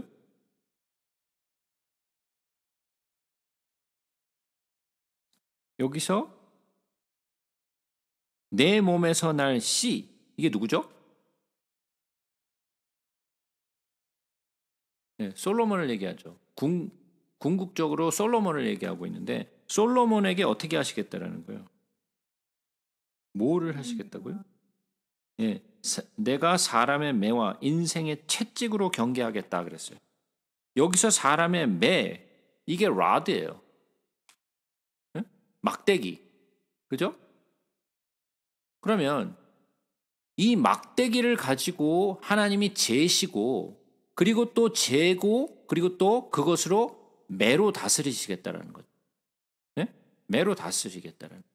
자, 그러면 하나님이 그것을 재보시겠다라는 거죠. 그 막대기를 가지고 재기도 하고 때리기도 하고. 근데 그 때리는 게 미워서 때리는가? 미워서 때리는 건 아니죠. 그를 훈계하고 그를 옳은 길로 인도하기 위해서 매를 쓰는 거지 이 매로 매를 다스리기 위해서 하는 것은 아니죠. 그를 올바른 길로 인도하기 위해서 이 매를 드신다라는 거죠. 그러면 이 막대와 같은 지팡이와 같은 갈대를 주면서 이것을 성전을 재개하시는데 어디를 재개하는가? 하나님의 성전과 제단과 그 안에서 경배하는 자들을 측량하되 그랬어요. 자, 그러면 어디를 측량하는 거죠? 예? 어디를 재고 있는 거예요? 지금 한번 생각해 보세요. 하나님의 성전과 제단과 그 안에서 경배하는 자들을 측량하되 그랬어요. 그러면 어디를 재고 있는 거예요? 지금?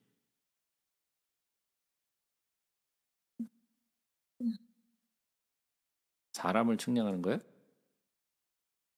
아, 여기 성전을 지금 측량하라 그랬죠. 성전과 제단과 그 안에 경배하는 자들. 예? 어디예요, 그러면? 지성. 지성소요?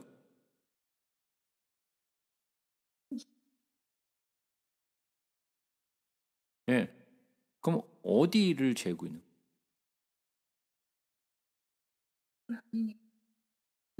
하나님의 성전과 제단과 그 안에서 경배하는 자들. 그래서 경배하는 자들은 뭐 사람들이야.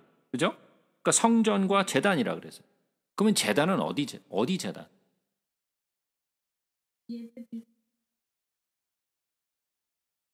제단이 예배 드리는 곳이에요?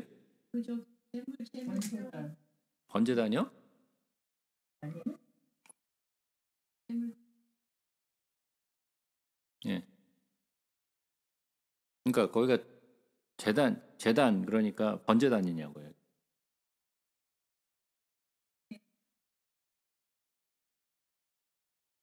그런 생각이 들어요?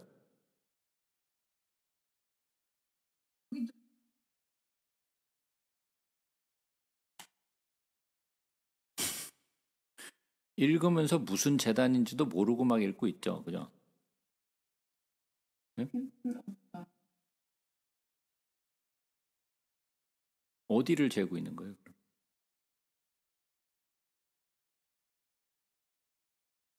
이 제단은 어느 제단을 두고 얘기하는 거냐면 향단을 얘기하는 거예요. 네. 왜냐하면 성전에는 제단이 두 개밖에 없어요. 하나는 번제단이고 하나는 향단. 이 두 개밖에 없어요. 제단은 딱 두 개밖에 없어요. 그죠? 근데 번제단은 어디에 있는가 하면은 성전 바깥에 있어요. 성소 바깥에 있잖아요. 그죠? 마당이 있잖아요, 그게. 거기를 지나서 물두멍을 지나서 어떻게 해요? 성소로 들어가고 그 다음에 지성소로 들어가게 돼 있잖아요. 그죠? 그러니까 여기서 하나님의 성전과 제단과 할 때는 이 제단은 안에 있어야 되는 제단이에요. 바깥에 있을 수 없어요. 왜냐하면 성전 바깥 마당은 측량하지 말라 그랬어요. 그죠? 성전 바깥 마당은 측량하지 말라 그랬기 때문에 성전 바깥에 있는 제단은 번제단이에요. 성전 안에 있는 제단은 향단밖에 없어요. 그러니까 향단일 수밖에 없는 거예요. 그죠? 여기서 이거를 조금 더 자세하게 향단인지 번제단인지 좀 더 얘기를 해줬으면 좋았을 텐데 그냥 altar라고만 얘기를 했죠. 제단이라고만 얘기를 했으니까 우리에게 있어서는 이게 번제단인지 향단인지 잘 모른단 말이에요. 그런데 이것이 향단일 수밖에 없다라는 것은 왜 그러냐면 바깥 마당은 측량하지 말라 그랬기 때문에 그래요. 자, 그러면 이것이 향단인지 번제단인지 왜 중요할까요? 예? 이게 왜 중요해요? 그게 뭐 이렇게 대단해? 꼭 알아야 되는 거예요, 이거? 성전은 조금 더 거룩하게 구별되기 때문에. 자, 우리가 한다는 소리. 자, 한번 우리가 그 예전에 아주 오래전에 그 성막에 대해서 배웠을 때 그 그림을 한번 다시 한번 좀 보자고.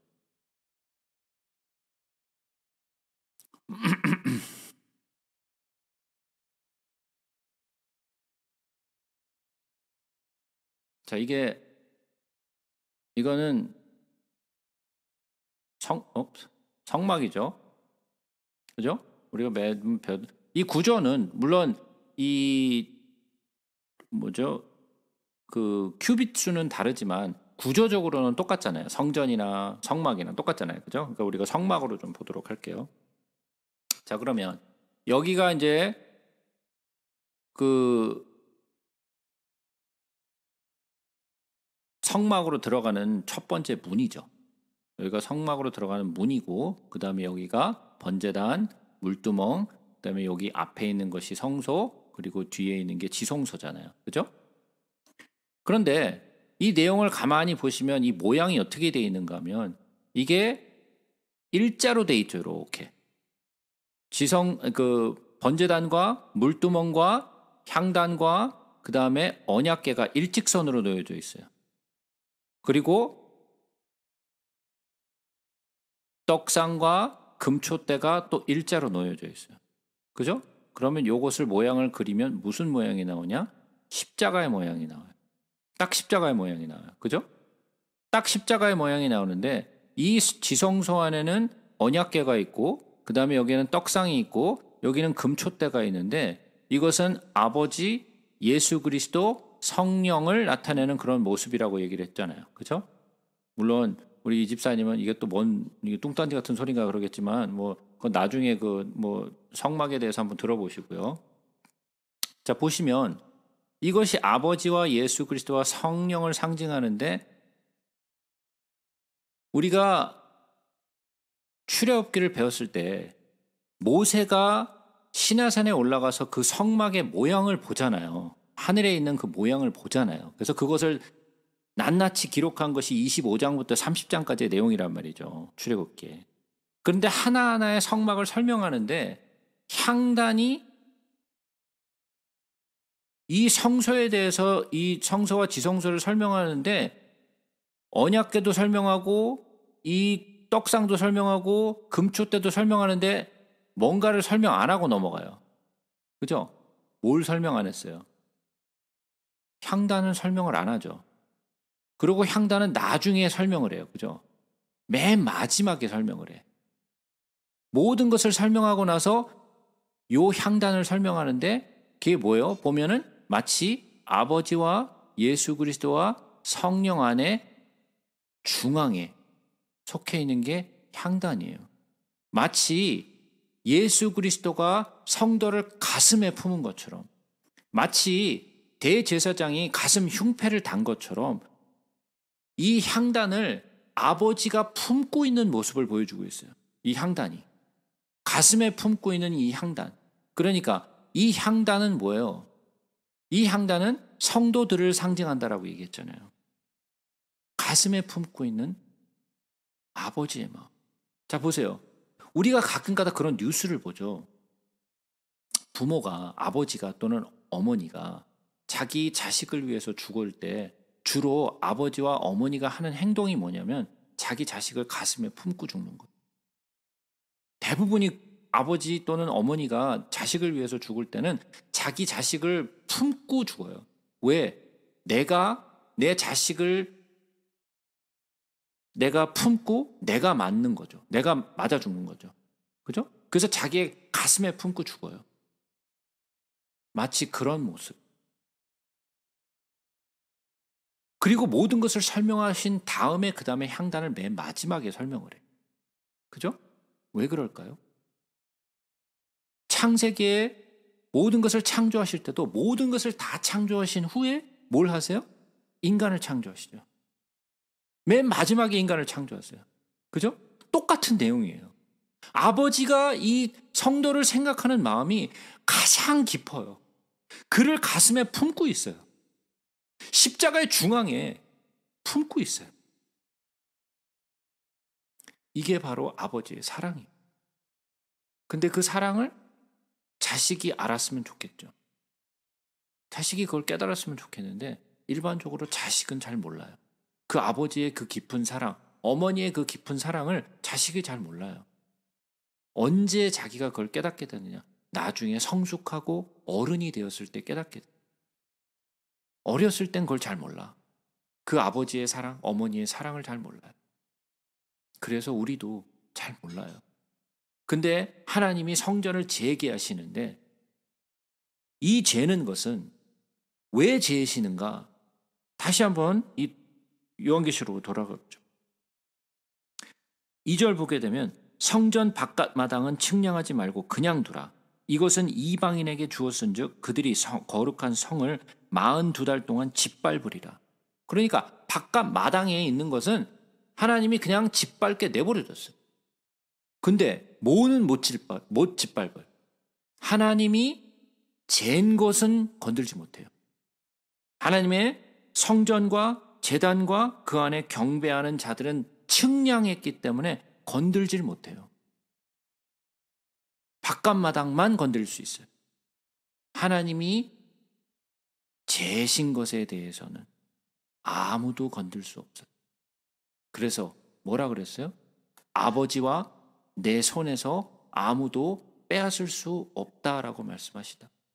내 손아귀에 들어있는 것, 내 가슴에 품고 있는 것은 아무도 빼앗아갈 수 없어요. 우리 떡상 배울 때도 기억나시나요? 손바닥만큼 그 breath, 그만큼 틀이 나와 있어서 떡이 떨어지지 않도록 이중으로 이렇게 해놓은 거 기억나시나요? 그죠? 그런 것처럼 뭐예요? 아버지가 재고 계시는 것, 보호하시는 것. 여기서 보게 되면 그 내용이 너무나 자세하게 기록이 되어 있어요. 근데 여기서 바깥 마당은 측량하지 말고 그냥 두라 그랬어요. 근데 이것은 이방인에게 주었어요.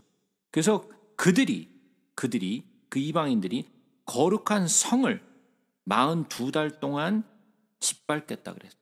그러니까 무엇을 짓밟아요? 거룩한 성을 하나님이 측량한 성전과 제단과 그 경배하는 제들만 빼고 이 성은 거룩한 성과 바깥 마당은 다 밟을 수 있어요. 얼마 동안? 42달 동안. 자, 그러면 이 42달이라는 숫자는 누구에게 지금 적용된 거예요? 그렇죠? 이방인에게 적용된 말이에요. 42달이라는 말은 요한계시록 13장에도 나오는데 요한계시록 13장으로 잠깐 가서 보죠. 요한계시록 13장 5절 말씀 보죠. 또 짐승이 과장되고 신성 모독을 말하는 입을 받고 또 42달 동안 일할 권세를 받으니라. 뭐라고요? 누가 42달 동안 일할 권세를 받았어요? 짐승이. 예, 그 짐승은 누구예요? 이 13장에 나온 짐승은 누구죠? 아직 안 배워서 몰라요? 예. 적그리스도죠. 이 13장에 나오는 짐승은 적그리스도. 그러니까 이 짐승이 42달 동안 일할 권세를 받았어요. 누가? 적그리스도가. 그러면 이 적그리스도를 따르는 세력이 짓밟는 게 바깥 마당과 그리고 거룩한 성을 42달 동안 짓밟아요. 자, 그러면 우리가 42달, 그죠? 42달이라는 숫자를 배웠어요. 그 다음에 보죠. 내가 나와 두 증인에게 권세를 주리니 그들이 굵은 베옷을 입고 1260일을 예언하리라 그랬어요. 누가? 두 증인에게 권세를 주셨어요. 아까는 누구에게 권세를 줬어요? 적그리스도에게 권세를 줬어요. 그래서 거룩한 성을 짓밟고 그리고 또 바깥마당을 짓밟을 수 있는 권세를 적그리스도에게 주었어요. 근데 두 증인에게도 권세를 주셨는데 이 두 증인에게 준 권세는 굵은 베옷을 입고 1260일을 예언한다 그랬어요. 1260. 자, 그러면 42달과 1260일은 같은 숫자예요. 같은 숫자예요. 네. 자, 그러면 왜 한쪽에서는 42달이라고 얘기를 하고 왜 한쪽에서는 1260일이라고 얘기를 했을까요? 같은데. 예? 자, 그러면 이 1260일은 누구에게 적용된 숫자예요? 증인에게 주어진 숫자죠. 1260일이라는 것은 증인에게 주어진 숫자예요. 이것은 적그리스도에게 주어진 숫자가 아니에요. 그죠? 자, 그러면 그게 뭐가 그렇게 중요한가? 하나님이 심심해서 하나는 42달, 하나는 뭐 1260일 좀 이렇게 variety로 이렇게 좀 가야 돼? 뭐 그래서 하나님이 이렇게 말씀을 하셨을까요?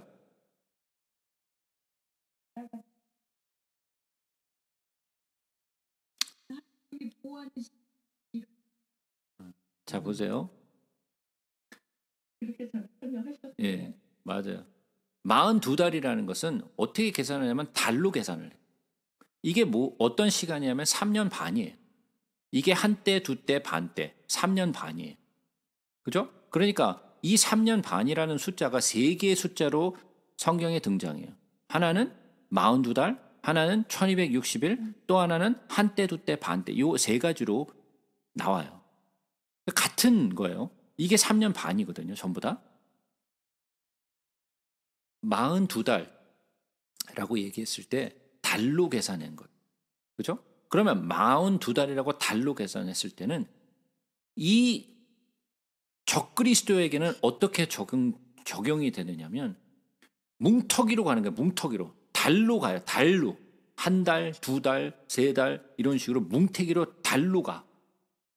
그런데 이 증인에게는 어떻게 가느냐? 1260일이야. 하루하루로 달로 가는 게 아니라. 그러니까 적그리스도가 받은 권세는 누구를 짓밟기 위한 것이냐면은 이 바깥마당과 거룩한 성을 밟기 위해서 이방인에게 주어진 권세니까 그들은 무엇을 해요? 밟는 일을 하죠. 적그리스도가 하는 일이 그러면 좋은 일을 하겠어요? 아니죠. 망하게 하는 길로 가겠죠.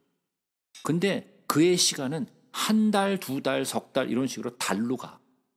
그런데 하나님의 보호하심은 두 증인을 보호하시는 그 숫자는 어떻게 하느냐? 매일 보호. 매일 달로 보호하시는 게 아니라 매일 보호하세요. 우리를. 하나님이 이스라엘 백성에게 만나를 주실 때 달 단위로 주셨나요? 윗달으로 주셨나요? 아니요. 하나님은 매일 주셨어요. 우리에게 일용할 양식을 매일 구하라 말씀하시죠. 그죠? 하나님이 우리를 계산하실 때는 항상 매일이에요. 일주가 아니고 한 달이 아니고 1년이 아니고 매일 우리를 보호하세요. 그러니까 그들의 핍박의 시간, 적그리스도의 핍박의 시간은 뭉텅뭉텅 가지만 하나님이 우리를 보호하시는 그 시간은 매일매일 우리를 보호하시는 시간이에요. 그래서 적그리스도에게 말이 나올 때는 42달이라는 숫자가 항상 같이 딸려 나오고 성도와 두 증인에 대해서 나올 때는 1260일로 나옵니다.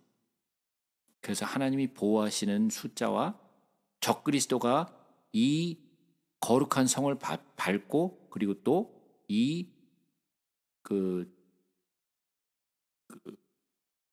바깥 마당을 밟는 시간은 42달로 계산을. 자, 그러면 우리가 생각해야 되는 게, 자, 그러면 이 두 증인은 누구냐? 두 증인은 누구냐?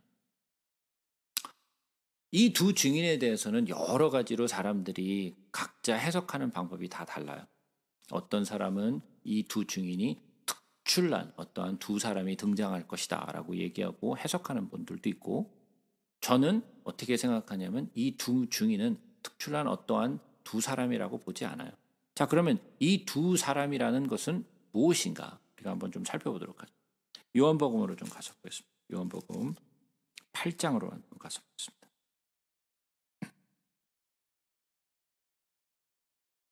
요한복음 8장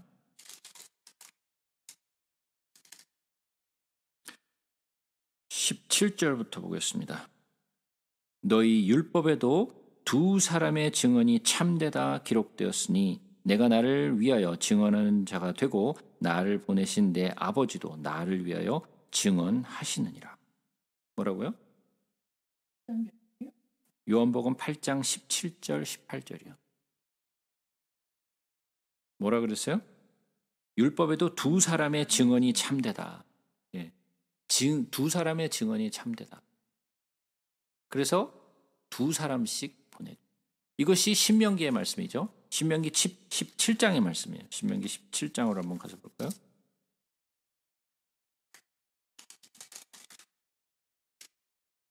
신명기 17장 6절이죠. 죽일 자를 두 사람이나 세 사람의 증언으로 죽일 것이요 한 사람의 증언으로는 죽이지 말 것이며 그랬어요. 그래서 두 사람이나 세 사람의 증언으로 죽일 것이요 그랬어요. 뿐만 아니죠. 우리가 마가복음으로 한번 잠깐 가서 볼까요? 마가복음 6장으로 갑니다.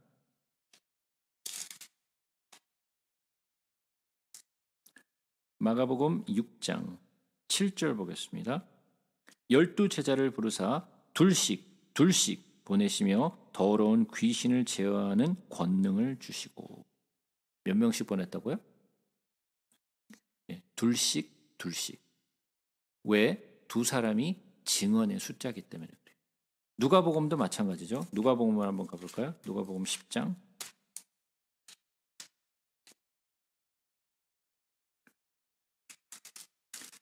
누가복음 10장 1절로 보겠습니다. 그 후에 주께서 따로 70인을 세우사 친히 가시려는 각 동네와 각 지역으로 둘씩 앞서 보내시며. 몇 명씩 보냈다고요? 예, 둘씩 보냈다. 둘씩. 자, 그러면 우리가 여기서 뭐라 그랬냐면 누가복음 요한계시록 11장에서 여기서 보시게 되면 뭐라 그랬냐면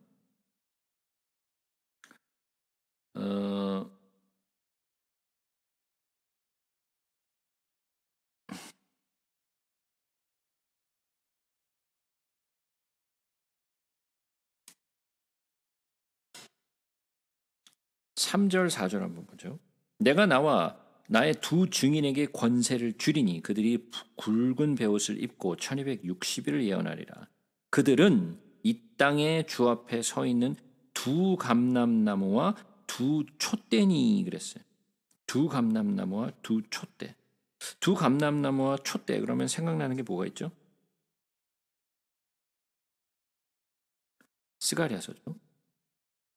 스가랴서 4장으로 한번 가서 보겠습니다. 스가랴서 4장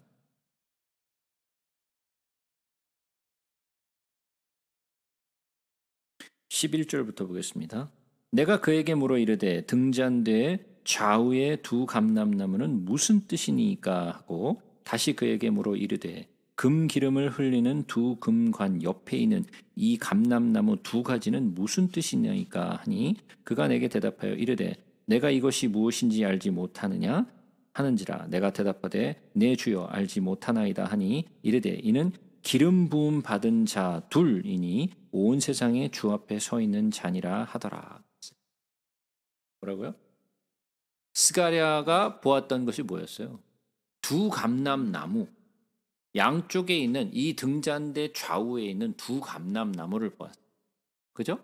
근데 이 두 감람나무는 무엇입니까? 이 두 가지는 무슨 뜻입니까? 그랬더니 기름 부음 받은 자 둘이라 그래요. 둘이라는 건 뭐라 그랬죠? 아까? 증인의 수라 그랬죠. 증인의 수. 자, 그러면 이 증인의 수는 도대체 뭐냐라는 거예요. 자, 그러면 우리가 그 스가랴서 4장 앞쪽으로 한번 같이 한번 보죠. 앞쪽에 가서 3절부터 한번 보겠습니다. 4장 3절부터. 그 등잔대 곁에 두 감람나무가 있는데 하나는 그 기름 그릇 오른쪽에 있고 하나는 그 왼쪽에 있나이다 하고 내게 말하는 천사에게 물어 이르되 내 주여 이것들이 무엇이나이까 하니 내게 말하는 천사가 대답하여 이르되 내가 이것들이 무엇인지 알지 못하느냐 하므로 내가 대답하되 내 주여 내가 알지 못하나이다 하니 그가 내게 대답하여 이르되 여호와께서 스룹바벨에게 하신 말씀이 이러하니라 만군의 여호와께서 말씀하시되 이는 힘으로 되지 아니하며 능력으로 되지 아니하고 오직 나의 영으로 되느니라. 큰 산아 내가 무엇이냐 내가 스룹바벨 앞에서 평지가 되리라. 그가 머릿돌을 내놓을 때 무리가 외치기를 은총이 그에게 있을지어다 하리라 하셨고 여호와의 말씀이 또 내게 임하여 이르시되 스룹바벨의 손이 이 성전에 기초를 놓았은즉 그의 손이 또한 그 일을 마치리라 하셨나니 만군의 여호와께서 나를 너에게 보내신 줄을 내가 알리라 하셨느니라. 작은 날이라고 멸시하는 자가 누구냐? 사람들이 스룹바벨의 손에 다림줄이 있음을 보고 기뻐하리라. 이 일곱은 세상에 두루 다니는 여호와의 눈이니라 하더라. 자, 우리는 이미 이것에 대해서는 스가랴서를 배우면서 다 배웠어요. 근데 스룹바벨이 제2의 성전을 다시 재건한 사람이죠. 근데 뭐가 있어요? 10절에 보니까 작은 일이라고 멸시하는 자가 누구냐? 사람들이 스룹바벨의 손에 다림줄이 있음을 보고 기뻐하리라 그랬어요. 다림줄이 있음을 보고 기뻐하리라. 자, 그러면 다림줄이 뭐죠?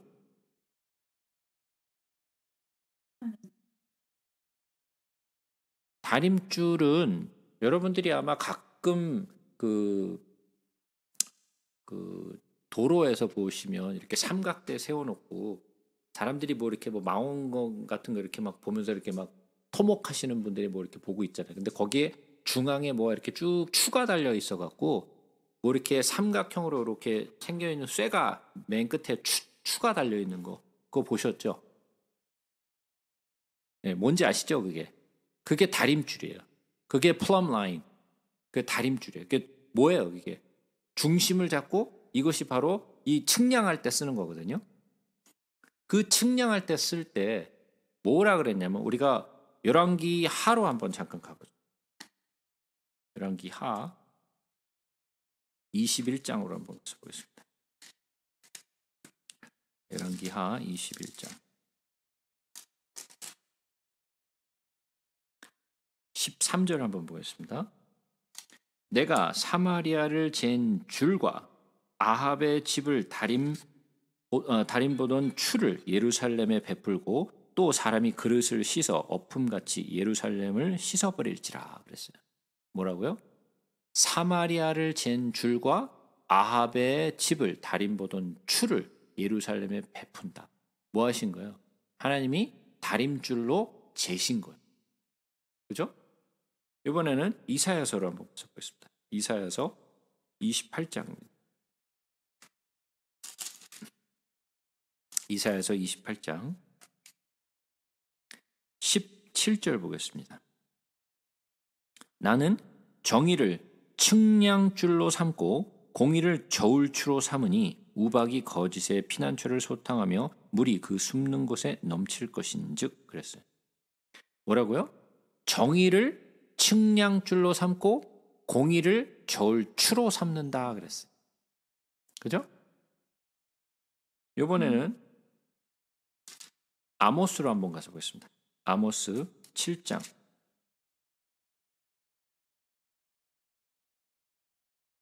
아모스 7장 7절을 한번 보겠습니다. 또 내게 보이신 것이 이러하니라. 다림줄을 가지고 쌓은 담 곁에 주께서 손에 다림줄을 잡고 서셨더니. 하나님이 뭐를 잡고 서 있어요? 다림줄을 잡고 서 있어요. 그러면 이 다림줄을 가지고 뭐 하시는 거예요? 다 측량하시는 거죠. 측량하시기 위해서. 재신 거예요. 그죠? 자, 그러면 여기서 다시 돌아가서 보시게 되면 측량된 것들은 다 하나님이 보호하시는 거죠. 측량한 것에 대해서는 하나님이 다 보호하시는 거예요. 근데 아까 스가랴서 4장에서 보니까 스룹바벨의 손에 다림줄이 있음을 보고 기뻐하라 그랬어요. 왜? 잰 것에 대해서는 하나님이 보호하시니까. 그죠? 잰 것에 대해서는 하나님이 보호하시니까. 그런데 이 두 증인이 그러한 지금 잰 곳에 있는 사람들이. 그죠? 아이고, 벌써 시간이 넘어가 버렸네. 좀 더 설명해야 되는데 오늘 여기까지만 해야 되겠네요. 네. 두 증인에 대해서 좀 설명할 것이 있는데 그 부분에 대해서는 다음 주에 제가 설명드리겠습니다.